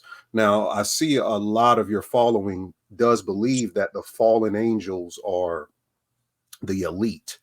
I don't subscribe to that, because if you look in Gnosticism, they talk about a aeon, which is a quantum higher tier realm. You talking about the archons and the aeon? The archons is a part of Sophia's eon, or aeon, pronounced both ways. There's other aeons. There's the Bythos, the Triacontad. There's higher realms than Sophia. Sophia just represents the higher. Sophia is wisdom. That's what we're trying to get in this realm. She represents the highest realm, the plateau that we're trying to get to is wisdom, which is understanding of the knowledge. You can get knowledge, but do you understand it? Can you make it plain in understanding? And that's what the greater teachers, the mystics, could do. They can make something complicated. They can make quantum physics be told to a 4-year-old child. That's understanding and wisdom. And that's what Sophia represents. She procreated, and I'm speaking esoterically, without a male, which is going on with this surrogate hood with these mothers now creating these clone children in CRISPR. They're not needing a male anymore, which is creating a clone version of these humans. You see all of these, did Beyonce have a child? Is Rihanna really pregnant? Surrogatehood. That's what happened with Sophia. Sophia actually, she birthed a child without the nourishment of the masculine half of the universe. Then this child, who is said to be aborted from her womb, starts to create these realms called the physical. It was called a debauchery. It was called a incomplete equation. So Sophia was like, oh, damn, I messed up. So what she did, she took the seed, they said, of Sirius, the first star, and she put it in the first man, which is called the Adam Kadmon in the Jewish text, is the original man. And that means inside of the first original people, there is a seed in them that makes them higher than the God that created the physical body. That's the soul. That's the seed. The seed is the soul. And the seed is in the pineal gland. When they say the snake comes up and bite the apple, they're talking about the centripetal force of energy that comes up the kundalini, up the spine, which is the Tower of Babel, and it bites the apple in meditation and takes you into where? It takes you into the next realm, Jerusalem, which is a spiritual plane, the astral plane, etherical planes, hyperdimensional planes beyond. That's what they call on the inner Christ, right? Because the 3 vertebrae, it's the 3 glands, right? Hypothalamus, pituitary, pineal. That's why I wanted to have you two. Oh, and guys, Donut, he was late to his other podcast. I knew he had to dip out, But yeah, he left a private message here. He put a private message in. Yeah, it's right here. It says he has the role. I never read. All right. Oh, okay. Oh, yeah. I see it. But that's why I wanted to have you two guys here together. When I found out I was interviewing him, I'm like, oh shit, I got to plug these two brothers together because you guys got so much information. I thought you guys would really dig each other's work. I follow his work. I just started following him when you plugged me with his information a couple of days ago. So I'm now following your Instagram, brother. I got you. I'll follow you back too. Yeah, his is the Spiritual Shade Room 1. He's got some really good stuff too, man. You know, on I wish I could talk about some of the things Ani gets into, but if we touch on that whole LG, you know what I'm talking about. Yeah, they'll take us down. They already took 2 of my pages, man. Don't get yours taken. Yeah, brother. Well, but I will say one thing. That zombie video. Oh, I'm sorry, brother. I didn't mean to cut you off. No, go ahead. I cut you. Go ahead. That zombie video you did, I seen that girl, Sarah, come and leave a comment on your that was hilarious. She said, I take this as a compliment. Well, bitch, it ain't a compliment. Yeah. She's definitely bro, I almost fell out of my chair when I seen that. I'm like, oh hell. Me too. But that's not the first time. Watching you, bro. Yeah, there's always celebrities, even going back to my other page. They're always coming to my post. Like Beyonce's cousin came to a post when I posted about I guess in the algorithm, I lined up this date with a sacrifice of one of Beyonce's cousins. And I had the head of Def Jam come in my live and tell me to take down this picture. Yeah, on this Amber Chicago girl rapper. I swear to God. I was like, damn. We really bothered you with that you would come over here and make yourself look stupid. Because it's got to be real if you would take the time to come over here. And I was just breaking down her shirt, saying the occultic connections with her shirt and shit. And yeah, she was pissed. She told me she was going to sue me. And like, I just started laughing. Like, this shit. That's crazy. I didn't know that, but that means they got the eyes on you, brother. Oh, I still got that video too. On Tommy Truthful Dog. Yeah, she came in the live. I was doing an Instagram live, and it was on that Amber girl. She was a Chicago rapper that died, and she was only following like 2 people, bro. And one of the people that she was following was the kid of at Death Jam. Nice. She was a pretty mixed girl, if that's what she really was. I don't know. You know what's going on out there in Hollywood. Who knows what the fuck they are. Yeah. But from what I could tell. I actually just put up a post. I want you to check it out and post it later. Last night at the Oscars, Sierra wore this fishnet dress, this like revealing real sexual dress. And I lined up some of the numerology with her name and future, because in 2023, this is supposed to be the Pluto return. And her ex-boyfriend is rapper Future, and his nickname is Pluto. So is this an indication, or it's one of his rap alias? Is the name of his album that he now had. In Rome, wasn't Pluto the god of death, or was that Neptune? Yes, he is a god. He's the god of death. He's a psychopomp god. The Plutonian energy is talking about an energy of transformation and nuclear war. If you look into it, like plutonium and stuff like that. So it's connected to that as well. But if you just type in Pluto return, and bro, they're about to pop off some nuclear war shit on you. I've been saying that since 2021. We're building up to it. You can see it as clear as day. All these train wrecks and chemical spills, they're all steps to a bigger event. You know what I'm saying? Revelation of the method. Yep, you know how they do it, bro. Now I got this video I want y'all to watch. When I seen this the other night, I was like, hell no, I can't believe this dude just said all this shit in one video. But he's talking about sex magic, and it's hard to hear for some of them listeners out there. But we just got to be careful after we watch it how we comment on it. Can't say things about certain groups of people. You know what I'm talking about, Ani, but check this out, bro. This is what it means. Crowley reveals the secret behind the all-seeing eye symbol in one of his books, the book of Thoth, which is a very advanced manual on tarot card readings. And this is the eye of Lucifer.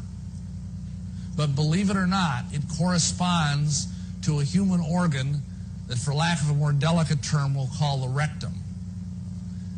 Which is kind of ironic when you think about it, that this represents Lucifer. And what this refers to is that the occult archaeometric doctrine of Masonry is that by accessing alternate universes through sodomy, especially of young boys, you can access alternate dimensions of reality through what are called the tunnels of Typhon. There is a belief that through this sexual perversion, they can access these tunnels into alternate universes, alternate realities. And the goal of this kind of magic is to find your own universe and become the god over that universe. This buys into the modern day physics theory that there's many, many dimensions of reality. Maybe you've read about that. Alternate universes. It shows up in science fiction a lot. And then once you're the god of this universe, you can start sucking the energy out of it. And you can use that energy through this child to live forever and ever and ever. And there are men, I have met several that claim to be hundreds of years old. Now, of course, are they lying their lips off? I frankly think they are. This is a deception. I mean, this is such a problem that we are actually, I now know of 5 national support groups that are helping people that are survivors of Masonic ritual abuse. This is that serious a problem. And let me tell you something else. The other 95, 96, 97 Masons have an even bigger problem, because the spiritual headship over their organization trickles back down to this monster. And because of that, even if they're good men, even if they don't know about this, you know what happens? They begin to struggle with profound temptations to move in this area of pedophilia and homosexuality. And this is dangerous stuff.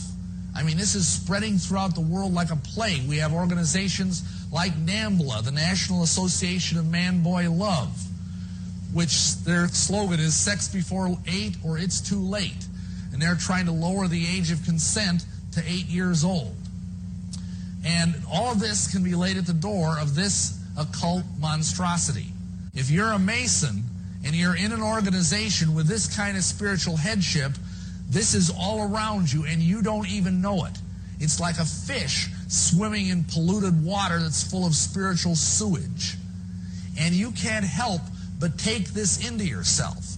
But it's important to understand that in all of this, that I myself, as a normal, red-blooded heterosexual, was finding myself continually drawn into sexual thoughts and sexual fantasies about little boys. I thank God I never acted on any of that. But it was... That's all we need to hear right there. So this dude, he's like, I was finding myself fantasizing over little boys. What the hell? And, I've told a lot of people, if you look into Crowley's work and his teaching, when he was doing a lot of that, whatever they were doing type of rituals to manifest that entity lamb, he talks about where he was getting sodomized from behind, and he never had a spiritual vision like that one.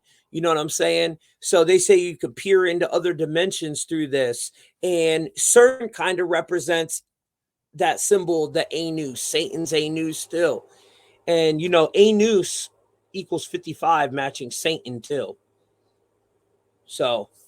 Yeah, Crawley wasn't really shit, man. I'm going to be honest. If you really dive deep into who was a part of the Satanic Orders, the Typhonian Rites, the Hermetic Golden Dawn Society, the Rosicrucians, Crawley, if you look into Kenneth Grant or Nima Anadahata, she's over the Aeon Horus Mayat Lodge, and read their books. Stole her shit, right? You said who? Blavatsky. Didn't she steal a lot of her teachings? No, Blavatsky is way back. She's like in the middle 1800s. Nima Nadahada is like mid 90s or something like that. Yeah. She stole Blavatsky stole Pascal B. Randolph's information. Yeah, that's what I meant. I didn't mean the girl you were talking about. I meant Blavatsky stole a lot of her teachings from another. Yeah. Oh, yeah. She got her teachings from. She traveled over there. She actually dressed like a man because they wouldn't accept females in those secret, esoteric orders. So she had to dress as a male to travel to Tibet. And she got some of the secrets from them, the 7 root races of Lemuria. She got that from them, the Dravidian Tibetans. And she got a lot of information from Pascal B. Randolph. She actually had him killed. That's in another Masonic book called King Kill 33. Oh, yes, it's a big Masonic. It's like the first time the number 33. It's like in 1915 or something. This book was constructed, and it's when the 33 ritual started. Well, the Kill King 33 too. I on TommyTruthful.com. I have a whole bunch of lists of these rituals, and it seems like it repeats itself every 33 years. And it's where they kill like a president, like JFK was a Kill King 33 ritual, right? JFK. Yeah. There's a bunch of them. Abraham Lincoln. But what's the meaning for that? Why do they do that ritual? What do you think behind that? I mean, it's connected to a metaphysical. It's Twilight language. It's a metaphysical number, 33. Now they create something called a mythoposis. They create some storyline that isn't really connected to the mythologies of the gods, which is just characters added to physics equations. So that's all mythology is. They add characters to describe physics, so to simplify it. What they do, they take the stories of these characters throughout history and they create their own little storyline. It's called mythoposis. And there's one where they say that the 33 represents 2 buttocks facing each other. It represents sodomy if you look at the both of the 3s. So that's a little mythoposis. Yeah. It's a lot of stuff deep that people don't know about it, but it's not correct. The original 33 is you only have 32 vertebrae. The secret is the 33rd vertebrae is the pineal gland. That counts as the 33rd vertebrae. Unless you're already negative, bro. Then we really do. Like me, we have 33 vertebrae, and our 34th is the pineal gland. Yeah, but originally in anatomy, like the human body has 32. The 33rd. Until you become an adult. That's when they start breaking down and merging into. So really, adults only have 26. Right. After you start getting up in age, 30 years old, you only have 26. You don't really. So they start merging. Right. The vertebrae start going together or something when we get older? Yeah. Mm-hmm. Oh, wow. I didn't know Matter that. of fact, the Egyptians said that you weren't an adult unless you were 33 years old. You didn't start becoming an adult at 18 in Kemet. In the mystery schools, they said you only became an adult when you turned the age of 33, which is secret to the mystery schools of Osiris, why Jesus dies at the age of 33. They're talking about meditation. When the Kundalini, the centripetal force rises up the vertebrae of the spine, when it hits the pineal gland, you are now a dead man. It's not dead literally. It's esoterically. If you hit meditation, you project out of the body. You're no longer with the body or with the Lord. This is why I told you earlier, Tommy, they only have basic instructions before leaving Earth. There's something hidden in the Quran that says, we created everything for you pairs that you might receive instructions. All right. Jesus didn't die on that cross. Right. And they cannot say for sure how old he was. That's another thing. There is no set in stone age for how old Christ was. Even in scripture, they literally say he was around 30 years old when he was teaching in that area, around 30 years old. But they don't know whether or not he was born. Go ahead. Go ahead. I'm sorry. But his name wasn't Jesus either. They did that because that Hail Zeus, you know, his name was Yahshua. There was no J's in the Aramaic language. And he wasn't a Caucasian dude. They get that image from Caesar Borgia, who was a pedophile and banged his sister. You know what I'm saying? The real guy was yours and Ani's color. Well, the point is that there were many Christs. There weren't one Christ that comes. I had a point. The point was he didn't die on that cross. You know what I'm saying? The Quran goes in and breaks it down further. You feel what I'm saying? The basic instruction before leaving earth is the Bible. He ascends to heaven in Acts 1:9. What I broke down to you earlier, Tommy, 1:9 is what? 19. What's the secret of the Quran? The word that you said we couldn't say on here. What number did it come with? 19. And it happened 19 years after 9/11, and we're on a 19-year Metonic moon cycle, and chaos is 19. So there you go. AI is 19. And what does the word sound like? Quran. The Quran. The hidden secret. According to gospels like the Gospel of Barnabas, Jesus never died. He never died. So what happens, though, if you only have those basic instructions? What happens is you get stuck at 33. You get stuck in the 33 spell. And the 33 spell is the same 6-9 spell that happens when you take the 19 keys out of the 88 keys on the keyboard, the black and white keyboard. How do you know that? Because when you multiply 3 times 3, you get 9. When you add 3 plus 3, you get 6. The 6 and the 9, or the duality that everybody thinks is as above, so below, that Baphomet, who the brother Ani spoke on Sophia earlier. What is the Atbash cipher translation of Sophia? Baphomet. If you don't know that, go look up the Atbash cipher. That's what we meant in scripture when we said the first shall be last, last shall be first. That's how the Atbash cipher is set up. And that's how they determine which letters will be used with people's names to hide somebody's identity. So Sophia, if you go look up ATBASH cipher, Sophia is Baphomet. You understand that? And his order is the dark order. So when people say Jesus died at 33, and that's why we have 33 vertebrae, and that's what they were mocking it. If you ask them what they were doing, they mocked it. The king kill is the same mockery that they said, if you're really the king of the Jews, if you look at here go the king of the Jews right here. He's on this cross. The mockery of the ascension. Like you said, you can't go but so far in the dark orders. He left Acts 1:9 alive. But no one speaks on Acts 1:9, how he left and ascended into Shemayim, or the heavens. Why is that important? It's important because people get stuck exactly where they wanted you stuck at. That number 33 is Baphomet's alignment number of 6-9. Does that mean the 33 is an evil number? No, they're using that symbol to show 6-9, or only the duality realm. But you go 19, like AI, like you're breaking down. Guess what's in the center of 19? The in-between.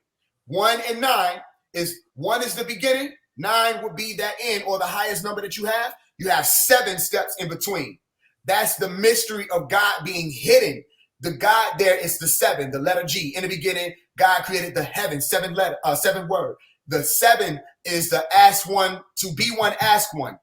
Okay, the hidden message of becoming a traveler or a mason. To be one, ask one has nothing to do with just the words. It's the numbers that are hidden. 2, the letter B is 2, 1 is 1, A is 1, and then the other one. So that's all together. You add up those numbers, that's 7. So the point is that 33 is just a number that brings you back. It's a sacred number. It's the Masonic sacred number. If you don't know that, go research it. 6-9. Okay, and that 6-9 doesn't take you to 88, where you're standing with those 2 wings of the matriarch, which is still 13, not 33. Those 2 butterfly wings, or those 2 bee wings at the top, where you have activated that, like the brother Ani said, the soul seat, or the pineal. You feel me? So then people leave off at the death story. They say Jesus died but then you read it and you say, why didn't you keep reading? He didn't die. He left alive. There are plenty of things in the story that say he avoided that death. And the Quran comes in and says, yo, the ones who think he still died on the cross, they don't know. They only speak conjecture. So why are people only looking at the Bible and not the Quran, when the Quran was literally a continuation and a more advanced breakdown of the revelation given by an angel directly for the same thing, 6-9, the division. divide and conquer. One more thing I'll break down to you. Divide and conquer, or dissolve and coagulate. When you look at Baphomet's arms, the tax that he got on his arms, solve and coagula. But what does it mean? Solve is to dissolve. Coagula, to take something from the liquidated state or semi-fluidic state and bring it down to the rock. And you spoke of heavy metal earlier, or death metal earlier. We were speaking about that earlier. That's the heavy metal becoming lead, not gold. They're lying to people, and they become like rocks or solids. That's what coagulate means. But if you don't know this, you just be saying, oh, Baphomet is just about us ascending. No, the fuck it's not. Baphomet is about them ascending through their generations. They're perfect in their generations. Tamim, or Tamim, the dragon, but Tamim meaning perfect. But you're up under them. You don't activate the pineal or the capstone. You feel what I'm saying? So come up out of Baphomet, come up out of the rabbit hole. That's where the true wisdom is, okay? Because the last thing is dissolve and coagulate is DC, divide and conquer. If I dissolve something, I'm dividing it. If I can conquer something, like what they did with the FBI, right? Like what they do with Christians and Muslims. Is literally, yeah, absolutely. But what did the Quran say? It said, yo, make sure you tell them Christians that their God and our God are one. That's what it said in the Quran. Make sure y'all are not arguing. If you have to argue, argue in the best of ways, because these people are not believers to begin with. Because if they were truly believers, they would know there are no other deities but God. All these other beings are just being worshipped as God. But the true essence of Allah is mental within itself, and it cannot be divided. So the point of that infiltration that I was about to tell you is, what does it mean to infiltrate? It means to take water from the surface and bring it into the ground. Take some liquid and pull it into the solid. This is the scientific definition of infiltration. So when the FBI said what was their counterintelligence program? So now, what was their rollout mission statement? They wanted to prevent the rise of what they call a Messiah, or Messiah, okay, who would take this black movement, or these black people, or people stuck in the black or unknown, the one standing on the black square on the chessboard floor, and electrify and unify. They wanted to stop anybody, listen to what I'm saying, who was going to electrify Black Adam and unify the black nationalist movement. Black is the dark, and nation is nativity, or the light. You understand? Or the water, natal. So Baphomet is a setup. People have been set. And that might make some people upset. You know what I'm saying? But well, there's a lot going on right now with teachings on that, with Baphomet, and I know other people feel different ways on it, and I respect everyone's belief. I got a lot of my people that follow us that are Christians, and I respect their belief. I respect everybody. I want people to know that too.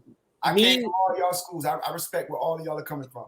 Me personally, when I did 8 years in the feds, and I found God the Most High through Islam, and then when I got out here, I just kind of broke away from organized religion and just have a direct connection, to the Most High. But I believe any religion that makes you a better person, that's cool.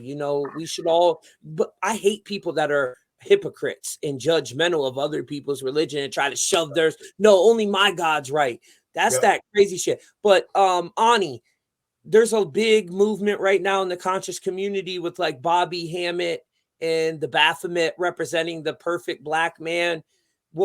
How do you feel on that, Ani? No, the Baphomet symbolizes that. It's a symbol. Well, some people say that though. Well, it's coming from Idris Shah book, the Sufi, which the word Sufi means woolly-haired one. And in the book, it talks about the origin of the word Baphomet. The word Baphomet comes from several different words. One is Muhammad. The word Muhammad and Baphomet is the same word. The Sufis, the Moors are the same people. The Sufis is the esoteric form of Ishmaelism. Ishmaelism comes from before Islam. It's the esoteric version of it, just like in Christianity, Gnosticism is the esoteric form of Christianity.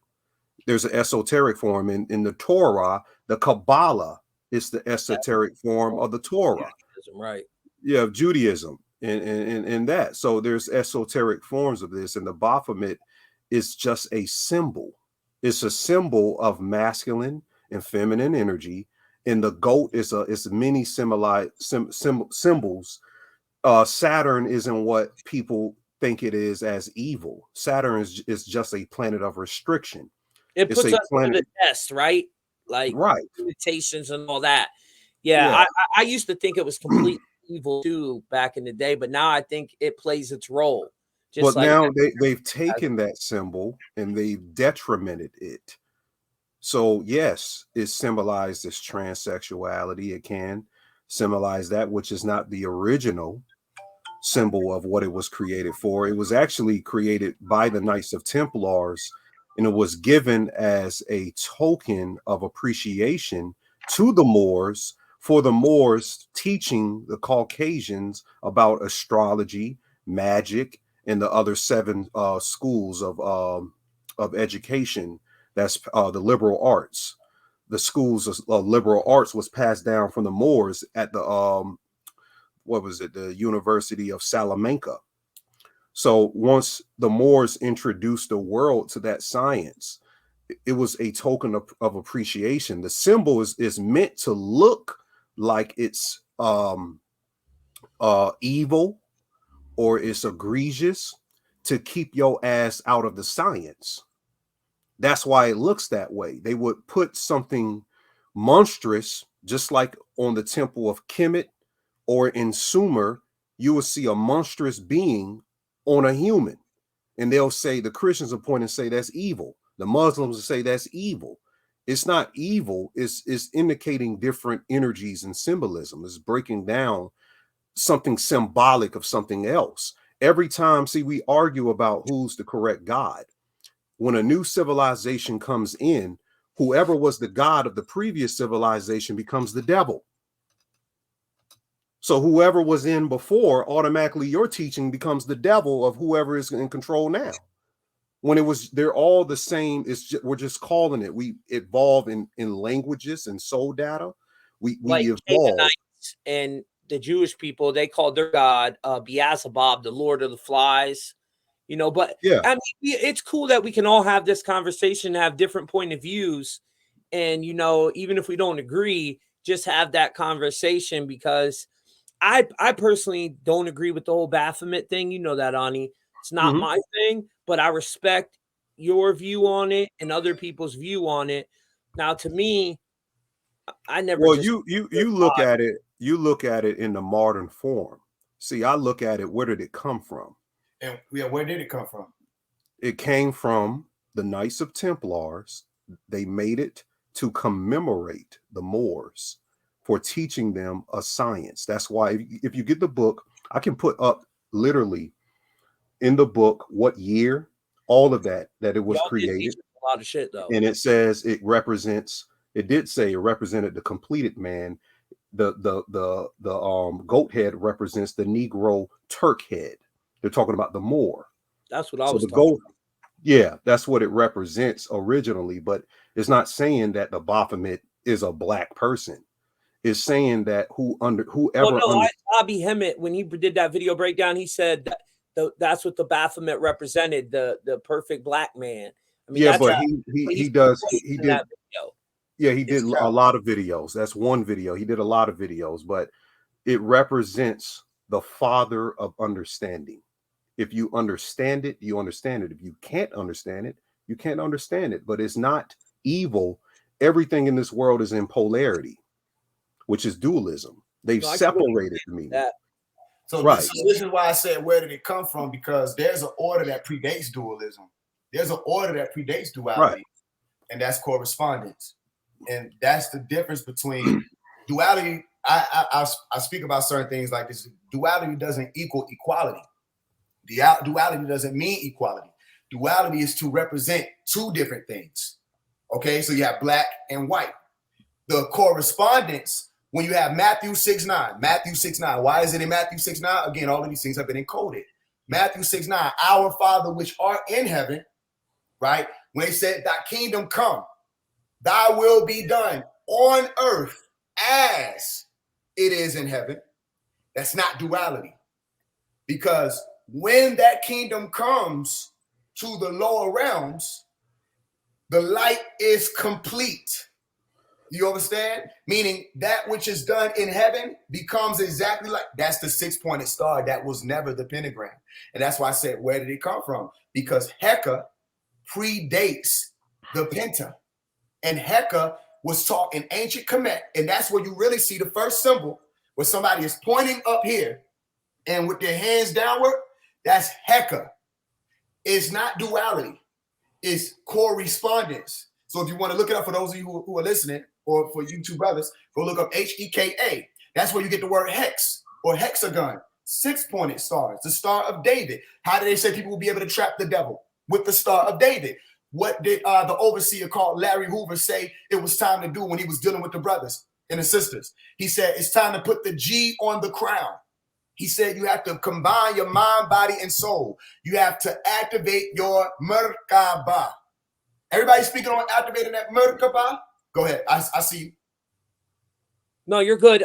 But you know, Donut is Jewish, and a lot of my Jewish friends say that that star is not the Star of David, though. It's the Star of Remphan, and they didn't even want it on their flag. Jacob Rothschild put it on their flag. What do you think about that? And regardless if they call it the Star of David, it was Heka first. That's my right. point. Okay, I see what you're saying. You get what I'm saying? It was Heka before Knights Templar used the pentagram. It was symbolic of the woman standing upright. Before the Church of Shaitan came in and flipped her upside down. You understand? Right. So it's really, when I say who used it first, that's what I'm saying. If you're saying we're getting some sciences from somewhere, take me to the first place that you could point it out. And this correspondence predates duality. Why is it important? Because we're not speaking on whether or not Baphomet is evil. We're not speaking about whether or not Baphomet is good. We're speaking about which order is associated with this symbol today. And the order that is associated with that symbol is the Knights Templar, the temple of the night, the temple or the body of darkness. The light of the body is the eye. If the eye be light, come on, where we at with it? You understand? How great is that darkness if the eye is dark? So the darkness doesn't mean evil. That's why for the brother Ani, a lot of people will play that. They'll try to use that word to, you know what I'm saying, but it's religious. What we're really saying is disorder. The music industry doesn't come up under the six-pointed star. The Church of Satan doesn't come up under the six-pointed star. These beings come up under the goat, and they come up under the five-pointed star.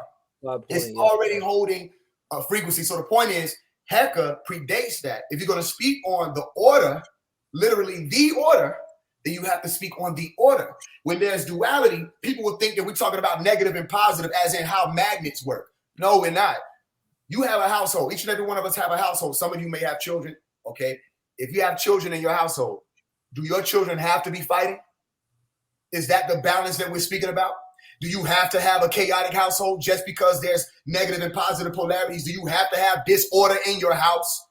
So when we said thy will be done on earth as it is in heaven, what we were saying is bring order to this place. We're not saying that the symbol is evil. We're saying that the people that come up under that symbol is the same synagogue of Shaitan that we spoke about in the books. It's the same people. That's why they come. Where every time the U.S. they dominated a place in this land that was not originally theirs. What did they put the symbol up to be? A five-pointed star. When you see Hollywood stars, how many points do they come up under? 5 points.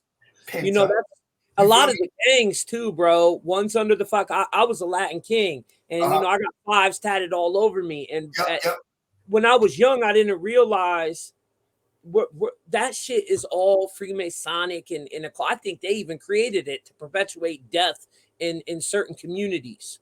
You know what I'm saying? The Spanish community, Black community, but yeah, it's always fascinated me what you're talking about right now, and I like to hear everybody's points of views, and then I go study it and try to figure it out for myself. Check out one more thing for me, Tommy. When they put in certain scripture, they say Genesis 2:7, that they created man or formed Adama, all right, man out of Adama, the dust of the ground, and then breathed life into them, and they became a living soul. That's the perfection of the light. when you're looking at Baphomet, he still has the hindquarters of Homo erectus. He still has the animalistic nature active. People have to learn this real fast. You have two choices, right? And they split in the center. That's what the Baphomet is on, duality. You're going to go toward that light and you're going to become that living soul like they showed you in the movie Lucy. I'm not making it up. They put it in out there. They say you're either going to become what? Immortal, or you're going to be a being who reproduces, or you're going to produce light ray, all right? And you're going to tap into the animalistic nature and it will conquer. You go toward the light, you will conquer the body. You go toward the body will conquer you. That's why we said demi-urge. It's already written out for you. The urge, the world, or this part of you, the lower half that's ran by your urges, your impulses, your pituitary activations, all the hormones and all of that. And then the pineal is what? The one that transduces the light, the one that produces the melatonin, the one that activates the DMT releases. So you have a choice. And all we saying is come out of the demi-urge. That's what we're calling for people to do. Come out of Baphomet. If you look around, Baphomet has destroyed the world. Their belief system of do what thou wilt shall be the whole of the law is the reason for the destruction, the reason for the disorder, because you can't just do what thou wilt. There's consequence for what we do. That's not the whole law. That's an incomplete law. Every action equaling, I know I'll go on for 1,000 years. But it's just important for people to understand. You can choose that, but go study Hecka. So people like Bobby Hemmett, who came out later speaking on these sciences and tying all these things in, like 666 being a black man, which is incorrect. Carbon is not only a melanin-dominant people. Carbon is in every living being on the planet Earth, including the ones who you call Caucasoids. So that's incorrect. He made it be black because black is politics. Not to mention the fact we're not black for the people who have the melanin dominant gene. He made it black because that's politics, because 666 ties you to black. He said, okay, well, then that's carbon. Well, then we supposed to be the people coming up under 666. No, the carbon exists in all these living beings. We're not coming up under any of this. Still. Huh? What Caucasians got it in the right? No, he never said that 666 tied to just black people. He did. He didn't. I didn't say he tied it to just black people. Okay, he said 666 was representing the black man. Yes, he did. He said 666 was carbon. Right. And carbon. It was a few different teachings. One of his teachings where he was saying 666 is the black man. And then he broke down soot in the brain to be Satan and Satan. Come on now. And he also was saying carbon is us because we're carbonated or melanated beings. Well, Sut wasn't in the Sut. If you study, see, before you get into the Kemetic schools, you got to study the Typhonian schools. The Typhonian schools, see, is missing in esotericism. That's why Kenneth Grant is a great study, because Kenneth Grant breaks down the Typhonians, Typhonian. They taught the Egyptians. They're the Nubians and Cushites that come before Kemet. Kemet is Typhonians. Typhonian. They come before Kemet. Kemet is the grandson of that region in Africa. There's civilizations in Africa that had empires and pyramids way before Kemet, that had mystery schools before Kemet. And the god of the Typhonians is a goddess named Tyert, who is the mother of Set. But before he becomes Set, his name is Sut or Sut. And Sut or Sut is, you got to get a book called The Celestial Ship of the North by Valencia Straighten. The Celestial Ship of the North. And she describes that Sut is the oldest known god to mankind. Wow, I never in his heard name. Yeah, S-U-T. I just broke down a little bit of it on Donuts podcast, but I can get. I know he was telling me everything you was teaching him. He was amazed. Yeah, but the thing about it, I can give you the scholarship. That's one thing that Bobby did. You don't have to listen to me. You don't have to listen to Bobby. We give you a reference to go look at the information, and then you come to your own decision on what it is. But he was explaining that Sut is the oldest god. Before you get a god, you get goddesses. See, that's another thing that they misinterpret. because it's a patriarchy type thing when it comes to God. The word God is even a Germanic 6th century term. It's not even really a terminology to attach to a deity.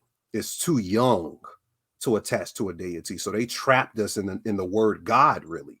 That's why when I hear it after reading so much, it's like that term doesn't mean too much to me. When I hear it, I understand in socialism in 2023. What would have been an older term? Nishet, or they call it the Neteru, but it's pronounced Nishet. The Neteru is another word for nature. Nature was the original God to the original people. They looked at nature. I thought Neteru was the plural form of God in their right. ancient Kemetic language. It's the plural. Right, but yeah, that's correct. So before you get the Mejuneter in the hieratic syntax, there's a Typhonianism that shows this goddess following. In Kemet, they changed it into a solar hood. It became masculine. It became mainly Ra, Asar, Heteru, which is Horus, Jehudi. It became male deities, but these deities come from goddesses. See, the root of it all is to when y'all was talking about the whore of Babylon earlier. The whore of Babylon is the goddess sciences prior to we get the patriarchal solar Ammonitehood, the Ammonite dynasties. That's between 13 Akhenaten all the way to the 32nd dynasty. There's 32 dynasties. I don't count the Ptolemy when they invaded. They invaded for like 900 years, and they didn't even allow them to even sit on the throne, really. The priests just act as the pharaohs, and these Greeks just roamed around and, destroyed a bunch of different temples because they're conquerors. And then Rome conquered their ass. But yeah, look up Typhonianism. I could go deep into the history of Typhonian, the goddess Tyrt. The goddess Tyrt, and the goddess you're talking about is Hecate. It's a goddess of chaos. Oh. And later on, she is Heck. The whole QAnon thing, Tommy. Oh shit! They follow Heck. Heck is the frog god. You know how you see the frog on the meme? Yeah, I know exactly what you're talking about. That comes from Heck. That's what mimetic magic means, is a magic today. Yeah, they don't even realize that when they got that little stupid frog and QAnon. That's that 666 energy too. And it doesn't matter. Yeah, 666 might have been the breakdown for carbon and not something evil at one time, but what they use it for now, they're putting that negative energy in. That's what I'm saying. Going to attack his hat right there too, because he's got the 999 for a reason. But they don't understand that, brother. Some people are not, all the way educated with it. Set is literally one of the Set in ancient Kemetic documentation is the god of chaos himself, the god of disorder, the one who went dark. That's the whole point. He went dark. At one point, he was standing with Ra, the light, but he went dark. He went dark. Apep, when people say, the snake isn't, there's no serpent in Egypt, there's this evil, the snake isn't evil, the snake isn't, man, Apep was literally trying to swallow the sun. They got a comet on the way, an asteroid on the way. They called him Apophis. That's one of Apep's names. Apophis is the god of chaos. Okay, that was metaphysical. It wasn't. Look at what I'm saying. We're not stuck in the metaphysics. We beyond that. We passed the demiurge. When you're dealing with metaphysics, you haven't understood the Hermetica. The Hermetica teaches you to surpass the metaphysics. And how does this apply to right now? How it applies to right now is, you see how people didn't know who the hell Hecate was? That means that they're in the dark about Hecate. Most people that I talk to about Baphomet never heard of Hecate. They say this is as above, so below in Baphomet's duality picture. And it's not. Duality is literally two different things that as there says the same. So the point is, when people are dealing with these sciences, 666, Baphomet, Shaitan, Satan, Set, all of these words literally tie back to disorder. Set is the god of disorder. Bab, who is Bab's pylon, talks about a story of Babylon where God came down and confounded people's tongues and caused them to babble. You can't find me anywhere where Baphomet ties to us being enlightened as a people. It's Set Typhon. Set Typhon is the god of disorder.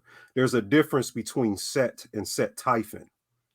Study them. Okay, so which one was the Set war? Typhon. Set Typhon is the one you're talking about. Which one was the one who was at war with Horus? Set Typhon is the one. Okay, so then that's what I'm talking about. Yeah, because people conflate Set. Set gives his attributes to Asar, and Asar gives his attributes to Heru. So there's a transference. It goes back to what I said. They used to worship Set. And then when another king or pharaoh came in, he banished Set. And now Set becomes the devil, Satan. Then Asar comes in. Who are they worshiping now? What do you mean? I'm talking about in the Kemetic dynasties. I'm saying right now, like today, people who come up under the Knights Templar, who are they representing now? I'm gonna be honest with you guys. If you study Masonry and Satanism, they don't even worship Satan. That's the funny thing. They don't even believe in Satan.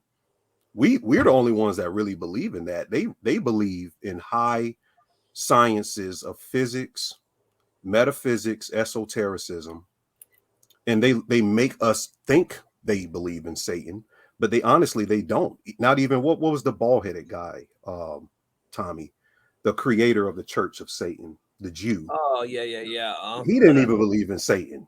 He didn't even. Michael Aquino doesn't even believe. There's a difference between that and Luciferianism.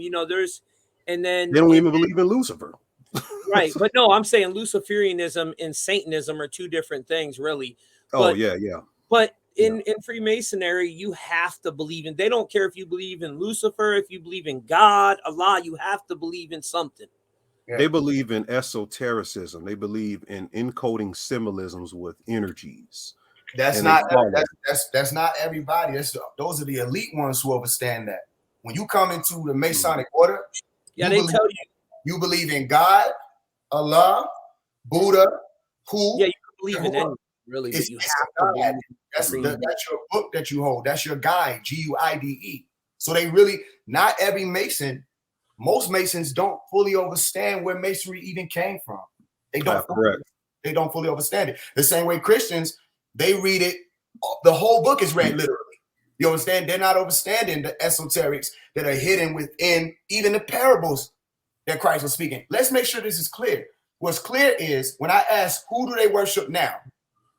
Are we confused about the fact that Baphomet or Samael are one and the same emblems? When you see Samael, who in Hebrew, that name literally means poison or venom, okay? Samael is on the pentagram as the Church of Shaitan's representative. Samael, Set, Baphomet, all of these people still deal with either the moon. What's the Arabic word for the crescent moon? It's called Hilal. They got Shiva in there too, bro, in the Satanic Bible. An alternate for Set and Satan is Shiva, the destroyer in front of CERN. Look at what I'm saying, right? So we don't get it lost, because I got to make sure people understand. The Islamic symbol is the crescent moon with the 5-pointed star. And Hilal is the crescent moon. And Hilal is one of the names associated to be either Shaitan, Hilal, Tanin, all of the Tarnash, these dragons or beings who opposed. So when we say Satan, we're not saying evil. When we're saying Satan, we're saying the word that means opposition. That's what the word means. So Baphomet, duality, Satan, Tarnash, Samael, the Church of Shaitan, these organizations right now that are concealing all this information and they won't reveal the light to the people, that is the opposition of the orders that were set up. Because why did we call them orders? Why does it translate order? Why are we using the word order? Because there was disorder in the darkness when people knew not, when they didn't know. The darkness comprehended not that light. People knew not. When you bring people into the light, now they know. So it's not evil as in we looking at Baphomet. I'm way beyond all of that. We ain't talking about we looking at Baphomet and saying this is an evil symbol. No, what we're saying is, first of all, why would we even use Baphomet if we have sciences that predate Baphomet? Why would we even use that? That's the first question. Second of all, if Baphomet is being utilized by the Church of Shaitan and all the rest of these people, why are people like Bobby Hemmett and Brother Panic? Pan is one of the other gods that represented the goat, and panic was the word that came from Pan, where Panic would wake up from his naps and get to screaming, and it would cause a response, and that's where you get the word panic. So Brother Panic, Bobby Hemmett, all these other people, polite, are telling people to go toward Baphomet. And I'm standing here telling y'all that that is a setup, because those people who send you to Baphomet, they don't have the sacreds of the light. I disagree that they're telling you to go towards Baphomet, brother. And I study these people. They tell people to go toward Baphomet. They sit there and teach with Baphomet behind them. And they tell do, but I've never heard. I've listened because I speak to Bobby Hemmett. I'm probably the only one. Yeah, I'm probably the last person that can get Bobby Hemmett on the phone. Not even Brother Rich and them, because I bring on his brother. And Bobby specifically said, don't follow me. Don't follow anyone. He's the first teacher actually to incorporate that stance. He said, if you follow me, I'll have you washing my walls, which is a joke. Is he the first teacher? Is he? Well, I'm in the modern in our community. He was one of the first ones that say, don't follow anybody. That information is information. Everybody is bringing information, like on this podcast. Everybody has information, but at the end of the day, we're not telling nobody in the listening section to follow one of us. Take the information, utilize the information. They just taught on the esoteric sides of the teachings. And if you feel like Baphomet is evil, which I agree that the Satanic Church is using this symbol and they're corrupting it. But like I said, in past history, when you study the symbol, it was just a symbol of polarity inside yourself. It was representative of something, a war going on inside of us spiritually. Then they take that and they put it out there and they say, you know what? We can drive this home. We can just put this thing in everything and everybody will just associate it with evil. We can destroy the original meaning of it, which is called mythoposis. I actually got that document from someone who worked under the Trump administration. He said, yeah, your community. He was talking to my assistant. Our job is to take symbols from the ancient world that was utilized by your ancestors, and we're going to turn it against it, turn that against y'all. So you don't understand the first meaning. But I vehemently deny that they ever said that you need to follow Baphomet, because they did send people to Baphomet. The same thing, same way. If I open a door and say this is where we coming from, this is our information, they sent people on that path. How do I know? Because I'm directly involved with this conscious community. They've been dealing with Baphomet for the past 20 years. So I got a question. How can they weaponize correspondence? How can correspondence be weaponized or used against us? Well, what I'm saying is I really want you to answer it too, like, because duality is clear how it can be used, because it's something that's gray area. People don't understand what the light and the dark is. All this. How can correspondence be used against the people? Well, I'm not sure how you're asking that question, because that word means several things to me differently. Okay, so I'm asking my interpretation, but I was just speaking. I'm following what you're saying. I'm just saying. Oh, so you understand the question? I'm asking because you said they use certain things and they'll use it against the people. They'll take the symbols and they'll use it against our people, or use it against the people. Yeah. Well, well, I'm saying that they put it out there enough with like egregious different acts. Like they'll put a transsexual out there and then they'll have them do the little symbolism with their hand up. Yeah. And then people, all they do is put the picture next to it and they say, oh, they're doing the Baphomet thing. And that's what I'm saying. Baphomet is duality, correct? Per you yourself. Yeah. You studied it. Okay. That's duality. That's 6-9. That's the 19 keys are missing. We don't have the other 19 keys of that I piano. hope you get in trouble for that word you just used, Ani. Oh no! Oh, I can't even use the word now. I don't know. I don't know. didn't even. I'm so scared to say said any of them LGBT words. I don't know what we're allowed to say no more. Is that one that we can say? The 6-9 is the duality. I won't say it again. I won't say it again. I didn't know. I'm scared of them all. You know what I'm saying? Check out what I'm saying. The 6-9 is the duality. The 19 keys are missing. We don't have those other 19 keys. So if I say correspondence, that's as above, so below. Baphomet doesn't teach that. He's not equipped symbolically to even teach that. So the 6-pointed star that becomes the Star of David, that becomes the Merkaba, that becomes all of this as above, so below, as within, so without, that's correspondence. That's not just some esoteric teaching. What's the reality of a dualized realm?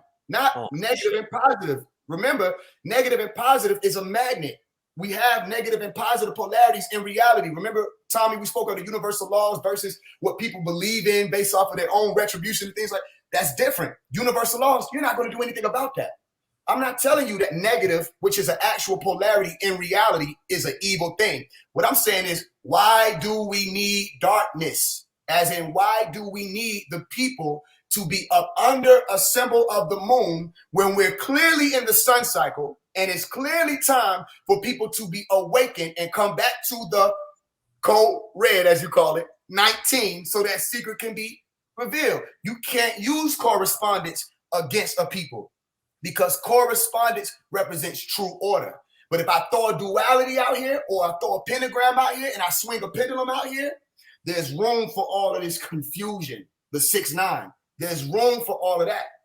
That's what people are saying. I'm white over here. I'm black over here. Black don't mean that. Black mean darkness. No, black mean good. Black mean that's confusion.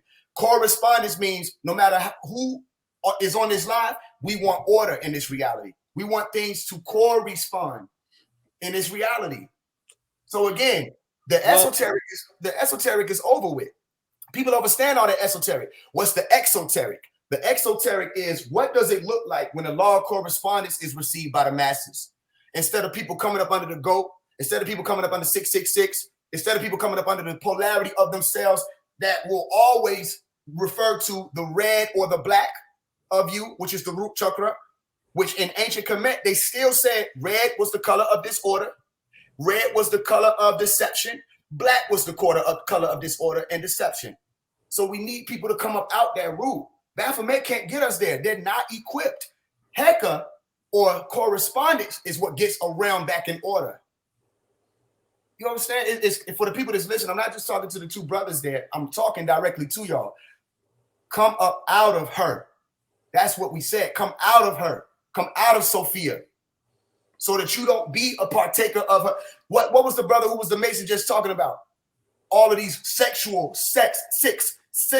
rituals that lead to sexual inversions or perversions, dealing with why? Because they're dealing with the carnal body, the carnal mind, as they said in scripture. The flesh is dominating. They told people, don't fall into temptation. Spirit is willing. You know, Nani, that word you said, it says, I looked it up if it's offensive.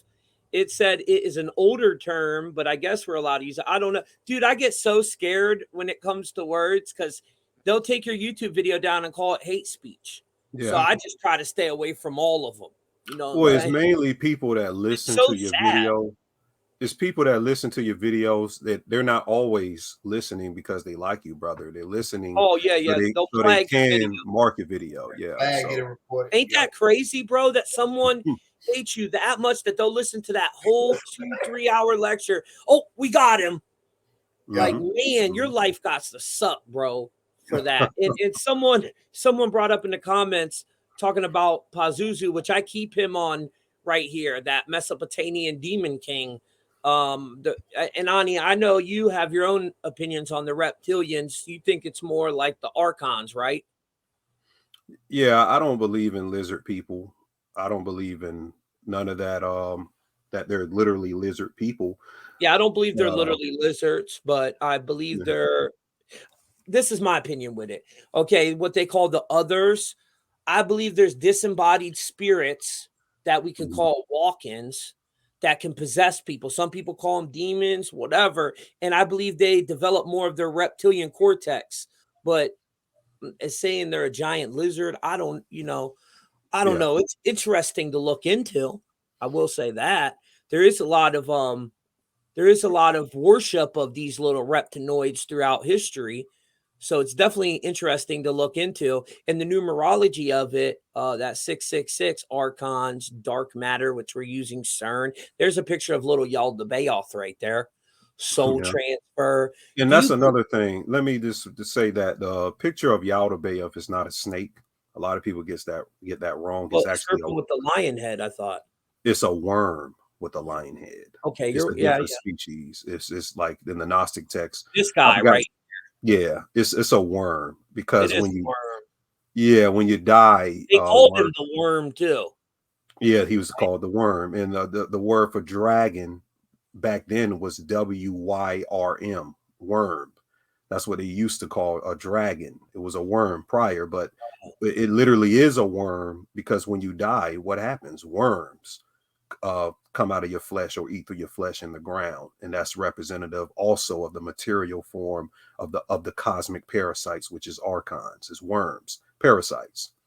And I heard the archons. I interviewed this one Mason dude. He was talking about they worship some spider entity, and I guess that represents the archon too. The spider. You ever hear of that? I've heard of the spiders. They showed it on South Park. The big spider. I forgot the name of it. It slips. It starts like a arachnid or something like that. It's some type of and look, guys, this type of conversation that we're having is so awesome because all the comments are positive. They like hearing both y'all's versions. And my people, there was like 2 trolls, which I got them to fuck up out of here. They're just people that hate me, honestly. I block them and they come back. Yep. I can't keep them. But it to me, it's like, hey, if I bother you that much that you go and make a new account to come back, I guess I'm doing something right. You know what I mean? Yeah. You gotta. If trolls means you're doing something right, brother. Yeah, and Ani, it is what you said though, bro. I'll notice it's like the people that really hate me, bro, they'll watch my whole 3-hour video and lectures, and then they'll be like, "Oh, we got Tommy. He said this." Yeah. Boom, and next thing I know, my video's flagged. It's not even like it's the algorithm or YouTube doing it. It's one of these bitches. Yep. You got to find like moderators that you trust to get those people immediately out of there because they'll tell you who they are. You just don't catch them. Yeah, I'm gonna start hiring some people. Yeah. And it's it's also the things that you're speaking on. They'll make it seem like they're there to target those red flag conversations, but those could be literally agents themselves that get you shut down because of what you're speaking on. That don't have anything to do with those actual things that you're bringing up. These folks are crafty. We dealing with the same. They've been wise forever. Oh, here he is. Look at this little spider god looking thing. Oh, wait a second. That's that damn demon. I've seen this demon before. This 3-headed demon right here. This is a demon. So I typed in spider god of masonry. Let me share my screen. This is one of the demons, one of the 72 demons of the Ars Goethe. I know that for a fact.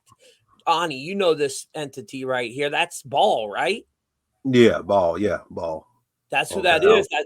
That spider god. But they showed that damn thing on South Park. This guy right here. Yep. Showed him, man. Which is one of the 72 demons of the Ars Goethe. And then there's 72 names of God. 72 is the average human lifespan, average human heartbeat, 72. And even that 999 on my brother's shirt or his hat, which equals 27. 27 is the reflection of 72, which is that's a positive. Yeah, it's called the Shem Hampharosh. Because it's not. Yeah, it's not. 7 plus 2. 72 to 27 equals 9. 9's a number of divinity. And a lot of stuff. A lot of these numbers break down to 9. I was just watching a video today. I love numerology. And what was that dude's name? It's Sam, that Hancock dude's boy. That's always on Joe Rogan. you know, he's got that older dude that talks about the ice ages, and he's got a great, I can't remember his name. Somebody help me in the comments. He's always on Joe Rogan with with the Hancock guy that talks about the apocalypse and stuff. His buddy. He did a video today. I didn't even know he knew numerology, and he was breaking it down and showing the connection to 144, 72, and how they all break down to 9, and it blew my mind. Even 144, it's 9. Yep. That's like well, I guess it goes back to 3, 6, 9. Nikola Tesla. If you could understand the power behind 3, 6, and 9, mm-hmm. Then you'll have the keys or the secrets to the universe. That's what the same maximum of man, know thyself, and you're gonna know the universe. So esoteric is one thing, and then you have exoteric, which what's really happening with these sciences. How do we apply these formulas? 9 is the highest number in the universe that we know of. You know what I'm saying? According to how these science, it's the highest number. Every other number after 9 is just, you know, they're compound numbers, or, you know, multiple numbers to make up the number that you're saying, which really means those are not numbers. There are numbers appearing next to each other. You understand? But the highest number is the 9. So that 6 and that 9, high head, low head. Our elders used to say, bro, make sure you're not thinking with the wrong head. Make sure you're not thinking with the wrong head. We have our phallus mind, or our fallacy mind. Phallus and fallacy are right next to each other, because everybody who know, you know what I'm saying, that motherfucker will lie to you every time, because it's a fallacy. You going based off of impulse. You're going based off of urges. It's going to deceive you every time, unless you know how to balance that out so that you're thinking with this. That's what it's meant in Lucy. You become immortal, all right? Or you only doing what the animals do, reproducing. You understand? So that 9 is a man standing upright. They had that black goo shit in there with Lucy, what you're talking about. And then she died. Well, she didn't really die, though. Remember, she became part of everything. Yep. She said, she was in dude's phone, said, I'm everywhere. Became one with all. Or that shit was crazy, bro. Yep. What happened? A drug broke open inside of her. Mm-hmm. And it started like, what did it do to her? I forget how that affected her. Didn't it make her use her whole brain? Yep. Whatever drug they were moving was supposed to be something they were testing or something like that. And it caused for, it wasn't supposed to open inside of her, but it started to activate all of her genes. But it was happening at such an exponential rate that she wasn't going to be able to contain all of that awareness. So the science there is the all is still going to be unknown. You understand? The all is unknown. That's the beautiful part of this. That's why you have the ASK, ask, seek, and knock. That's the whole of your travels. You ain't going to ever stop asking questions, which is why I said earlier, Eli, Lama, Sabachthani. The lamb, they say, those who follow the lamb, whithersoever they go, or whithersoever he goeth. That's the 144,000, 144. Because when you're asking questions, like they say Christ was at that crossroad, Lama is the Hebrew word for why. Why? And Sabachthani is saying forsaken. Okay, forsaking me. So one is saying, ask that question, ask, seek, and knock. Ask, answers will be given unto you. Seek, ye shall find. 3 knocks. Knock, and the door will be open unto you. You understand? So when you start becoming more in tune with that question side, you start to respect the reality that says the all is unknown. And there's wisdom that comes with that. People trying to figure out or put numbers to the essence of all is where people get stuck. The all is unknown. We don't know what that is. We wouldn't be, just like Lucy, able to hold that in this body, the essence of all. She had to become what that essence is, which means she literally passed on, to even begin to fathom it in her essence. You understand? That's why they call her Lucy. She turned into a damn supercomputer at the end. Right. Remember that? And then gave the dude the little. You ever watch that shit, Ani? Yeah, it also showed the she was like the black goo, and it was connected through Morgan Freeman. You know, because there's a book called The Moor, the Mason, and the Alien, and they'll show you in most of these esoteric movies, like you look at Happy Gilmore, Star Wars, Star Trek, is always a melanated person connected in the transliteration of what they're trying to unveil. It's like a secret coded message that's connected through the people that's, you know, running the world now, and they utilize that. So Morgan Freeman, like in that movie, Lucy was the connection to, what was the name of the actress? I forgot her name. She plays Black Widow, right? Is that the same actress? Hold on, I'm about to tell you, man. She was Lucy. in that. She was in that transhumanist. No, that's not Scarlett Johansson. No. Well, go Yeah, ahead. it is Scarlett Johansson. Oh, that's her. Oh, okay, yeah. Yeah. Oh, okay. She must have looked way younger. She was in last year's Super Bowl commercial that was very connected to AI and shit. I can't. It was like trending on all platforms. I've noticed they do that too, Ani, with these. They take these actors and then they'll play these archetypes over and over again. You know, it's very strange to me. Yo, But did you see Black Widow? Have you seen Black Widow? The Marvel one? Yeah. I haven't got to see it. I'm gonna check it out. You got to watch it because there's like this sky base in it, and it's like we talked about it on the last show. Like, you know how the weather shifted after the weather balloons? Like the weather got extremely cold when we thought it was about to warm up for the rest of the year. Yeah. Harp shit. I think that machine in Black Widow, they got that over like every state. Look at the machine. It's like a airborne machine they got. They call it like the sky base or something like that. But it's like high in the ionosphere. That's beyond the troposphere and the mesosphere. So you can't see it. It's above the clouds. It's above where the planes fly. And I think they got one of them things over every goddamn state. Bro, I agree with you. Did you see the video I put up today on Instagram, guys? About because after I interviewed Archaics, me and Donut, I started really thinking about the Phoenix event and everybody. Great interview. Thank you, brother. Everybody called it pole shift and Nibiru, but I think it's connected to some ancient technology like HARP. And I broke that down in my video. I showed how they can melt rocks with just the sun in this kind of like a kind of like what's one of them things called that you magnifying glass? Yeah, magnifying glass, but a bigger one. So if they can melt rocks to look like lava, it looks like damn. Not only does it look like lava, it was actually causing this to turn into lava. Oh shit, I don't have my Instagram pulled up, but you guys can check it out on my Instagram. But yeah, I think it's some ancient technology, bro. Some HARP type technology and these great resets, these mud floods that we go through. I don't know who controls that shit, but maybe the people that live underneath us, you know, that have hoarded the knowledge and because there's definitely civilizations under us. Look up a book called The Etheric Crystal by Radu Sinamar. And he goes into I didn't really believe that stuff at first, but the book is interesting. When the Nazis were looking for the Virilia, you know, they talk about the Viril power, but there's a race they say that live underground called the Virilia. And the book is talking about like there's the etheric crystal underground. They say there's a big ass etheric crystal that powers the underground civilization. So it's an interesting book. It's coming out of Transylvania, you know, where they said the vampires come from.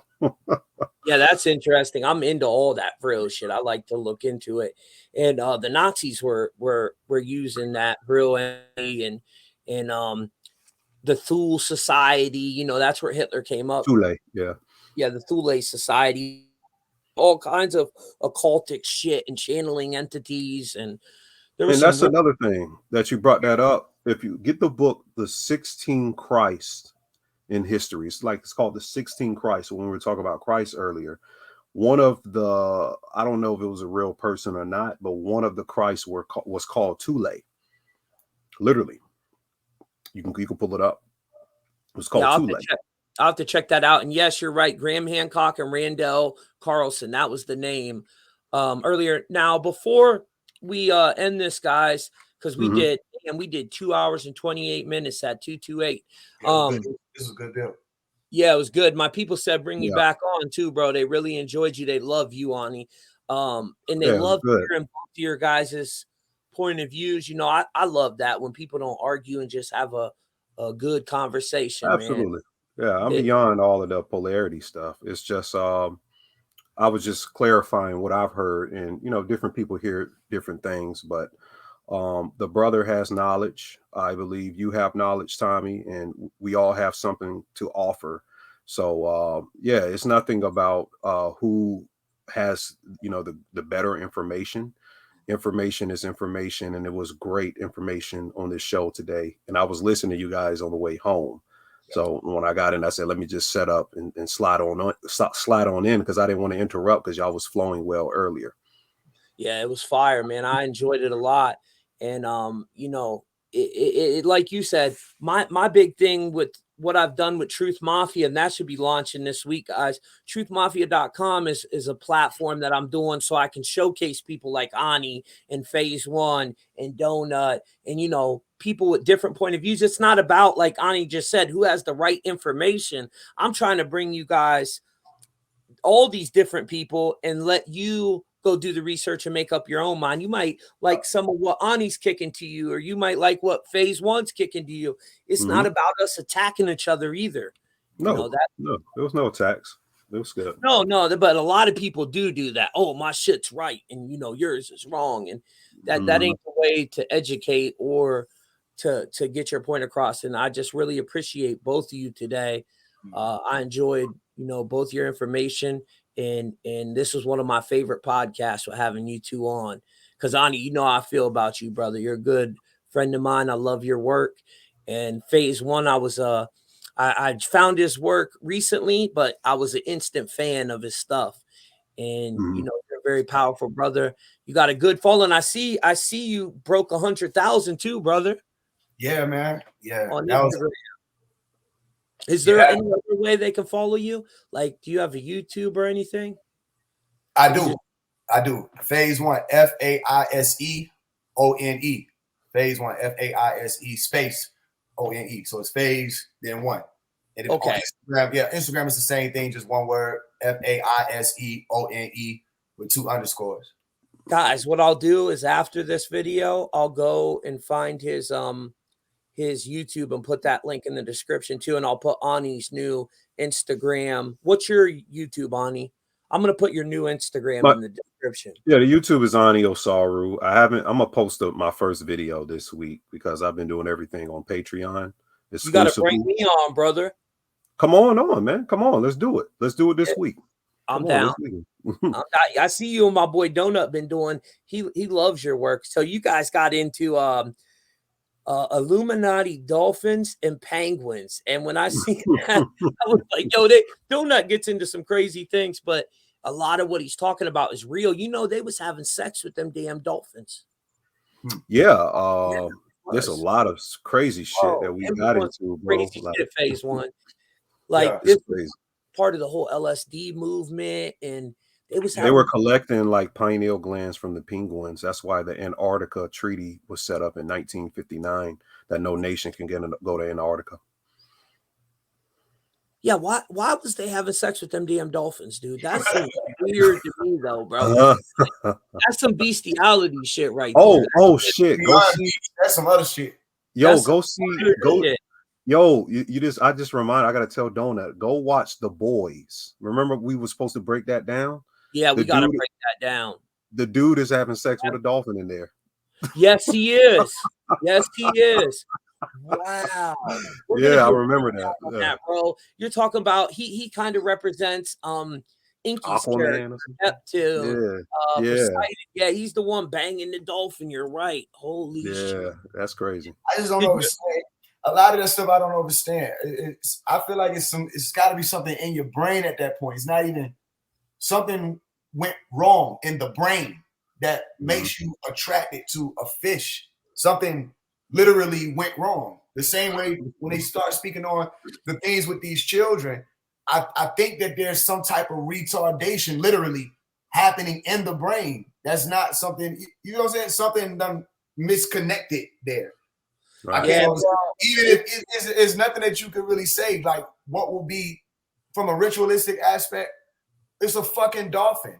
It's a nothing. Look, there's There's nothing. You know, you see the pictures with the trees and shit, and they were like, that tree might can get it, and you can see the curves and shit. What the fuck is it with the fish? I don't understand it, but I that's what I'm saying. Bro, listen, I was in the feds, and at the end of my sentence, I got to where they was letting me go over to this like honor farm. And bro, I swear to God on everything I love, they was over there fucking cows and shit. I don't know, man. No bullshit. And then I interviewed Archaics, and he did 26 years. He was talking about, I never seen no shit like this. What he was talking, he said they was fucking with the chickens. I don't even know how you would fuck a chicken. I just don't understand. You would kill it. How you gonna fuck a chicken? But he said, I swear to God, if you watch the interview with me, Donut, and bro, you first of all, you got to have a little joint, because a chicken, come on, man, that shit is crazy. The cows, bro, I'm telling you, you would walk in and there was they had these big metal buckets where they would milk the cows, right? These motherfuckers would have the metal buckets turned upside down, standing up behind the cow, just doing their thing. And I would always say, I was young at this time because I got bound over at 17. So I'm like, man, I just want to see one of these cows kick the shit out of one of these people. Well, it's something they do with goats too. They do some bestiality. They love the most though. Yeah, and masonry, they do something. It's called riding. Oh, you're talking about them niggas do that. Riding. It's called some Masons do that shit. Riding the goat. Yep. It's matter of fact, hold on a second before we go. Let me see if I got it here. Right. Yeah, it was in the 40-year-old version. They made I got the whole thing. Mm-hmm. I know I did a blog on this shit. Oh man, something the goat. Hold on a second. Oh, here it is. Riding the goat ritual. I got it over here. Mm-hmm. This is some crazy shit. Okay, here it is. Let me share my screen. Mm-hmm. I mean, this is again, guys. This connects to what? Sodomy. Yep. They're sodomites from Sodom and Gomorrah. So this, if you type in on Tommy Truthful, just type in up here, riding the goat, and there's a video connected to it too, riding the goat ritual and Freemasonry, and it breaks it all down. But when you get down here, they got a breakdown and show you a little pamphlet and shit. Be careful, Tommy. You don't want to show something you don't want to. Yeah. Yeah, I know. I'm being careful. But it's crazy, bro. It all ties back to sodomy and what that damn Mason was just talking about, how they sodomize these young boys because they're pulling the energy from them. If you understand energy, then the young children, they have the purest energetic signature, and that's why Crowley always said that the best person to have sex magic with was a prepubescent boy. He was into that shit too. Now, I can't support anyone that is into some weird shit like that. When you're hurting children, this is a very racist ass shit right here. You all see this? I can barely see it, but I'm pretty sure it is. But also look at South Park. That shit is racist as hell, bro. Yeah, on South Park, they have an episode about the children, and they call the energy in children molarks. They call it molarks. It's some type of what is they're talking about interferon. It's like pure essence out the kids. You see this, Ani? That movie Monster Inc. Y'all remember that movie? Yeah, it's in that too. This is a very weird, weird picture. You got the umbrella, the skull. Man, that is a weird ass picture right there. Yeah. Very racist, though. What you said about Monster Inc? I was saying the Monster Inc. It shows you the demons coming through the doors, as they call them, the portals, the interdimensional beings, where they call them just doors in the movie. And it's called Monsters Inc., the business of the monsters. And when we were children, some of us saw these beings. I remember I saw a lot of them. And it depended on where I was at, depending on you see a different type of being. These monsters came through doorways and they would interact with the children. or cause the children to be afraid to release that adrenaline chemical, or that what people speak about the adrenochrome. They will release certain chemicals, and they would extract those chemicals literally from the children. In the Monsters Inc. movie, they had a whole machine set up that they would hook the children up to and siphon the fear from them. Yep. This is stuff that they put in front of us. Right here, brother. You see this? Monsters Inc. I did a whole blog on it. The adrenochrome, which comes from two words for darkness, adrenoc and Romulus, where we get Rome from, that whole shit. But yeah, it's all about that loose energy feeding dark dimensional entities. Like I told you about the grays, and how them grays are who people was calling the demons. Yeah, when you look at the Monster Inc. movie, those are extraterrestrials. Dwight Eisenhower did business with Truman did business with extraterrestrials, but they're not the first people to do business with them and say we're going to turn a blind eye to what's happening. They know what's happening during sleep paralysis, or when people open up certain portals and they be indulged in certain things like sexual acts and stuff like that. Certain beings are attracted to that frequency. Or look at that. Hey, brother, you were talking about the 88, remember? Yep. Scream harvesting is 88. Yep. Speaking of that whole that energy. Yeah. Scream harvesting 88 connected to the archons. Now, what was you talking about real quick before we go? What was you talking about with the grays in the movie Jupiter Ascending? Could you break that down real fast before we go? That scene where the girl who was in the room and the main character, I don't remember her name, was standing outside, right? And she could see in the room, the girl was paralyzed. And at first she couldn't see why she was floating in the air, but you could see these warping frequencies around the girl. And then you see these beings start peeking their head in to that frequency, and those were the grays. The grays are the ones that were depicted as demons. You understand? People didn't know what they were looking at. We still don't know what the hell we're dealing with to this day. We call them whatever we want to call them, just so we can try to identify what these beings are. But they didn't understand what they were then, and they don't understand what they are now. So how were those grays invisible? And why, when people are experiencing sleep paralysis, can they literally say they feel something probing them? You understand? They can feel something probing them. They can feel something choking. Come on now. But people don't want to talk about it because everybody's going to tell them, no, it's just all. I heard people say all kind of stuff. These are just lower parts of yourself, all the other shit. No, these are beings, real beings, interdimensional beings with advanced technology. And what they're showing you in the Monsters Inc. movie is not just happening with children.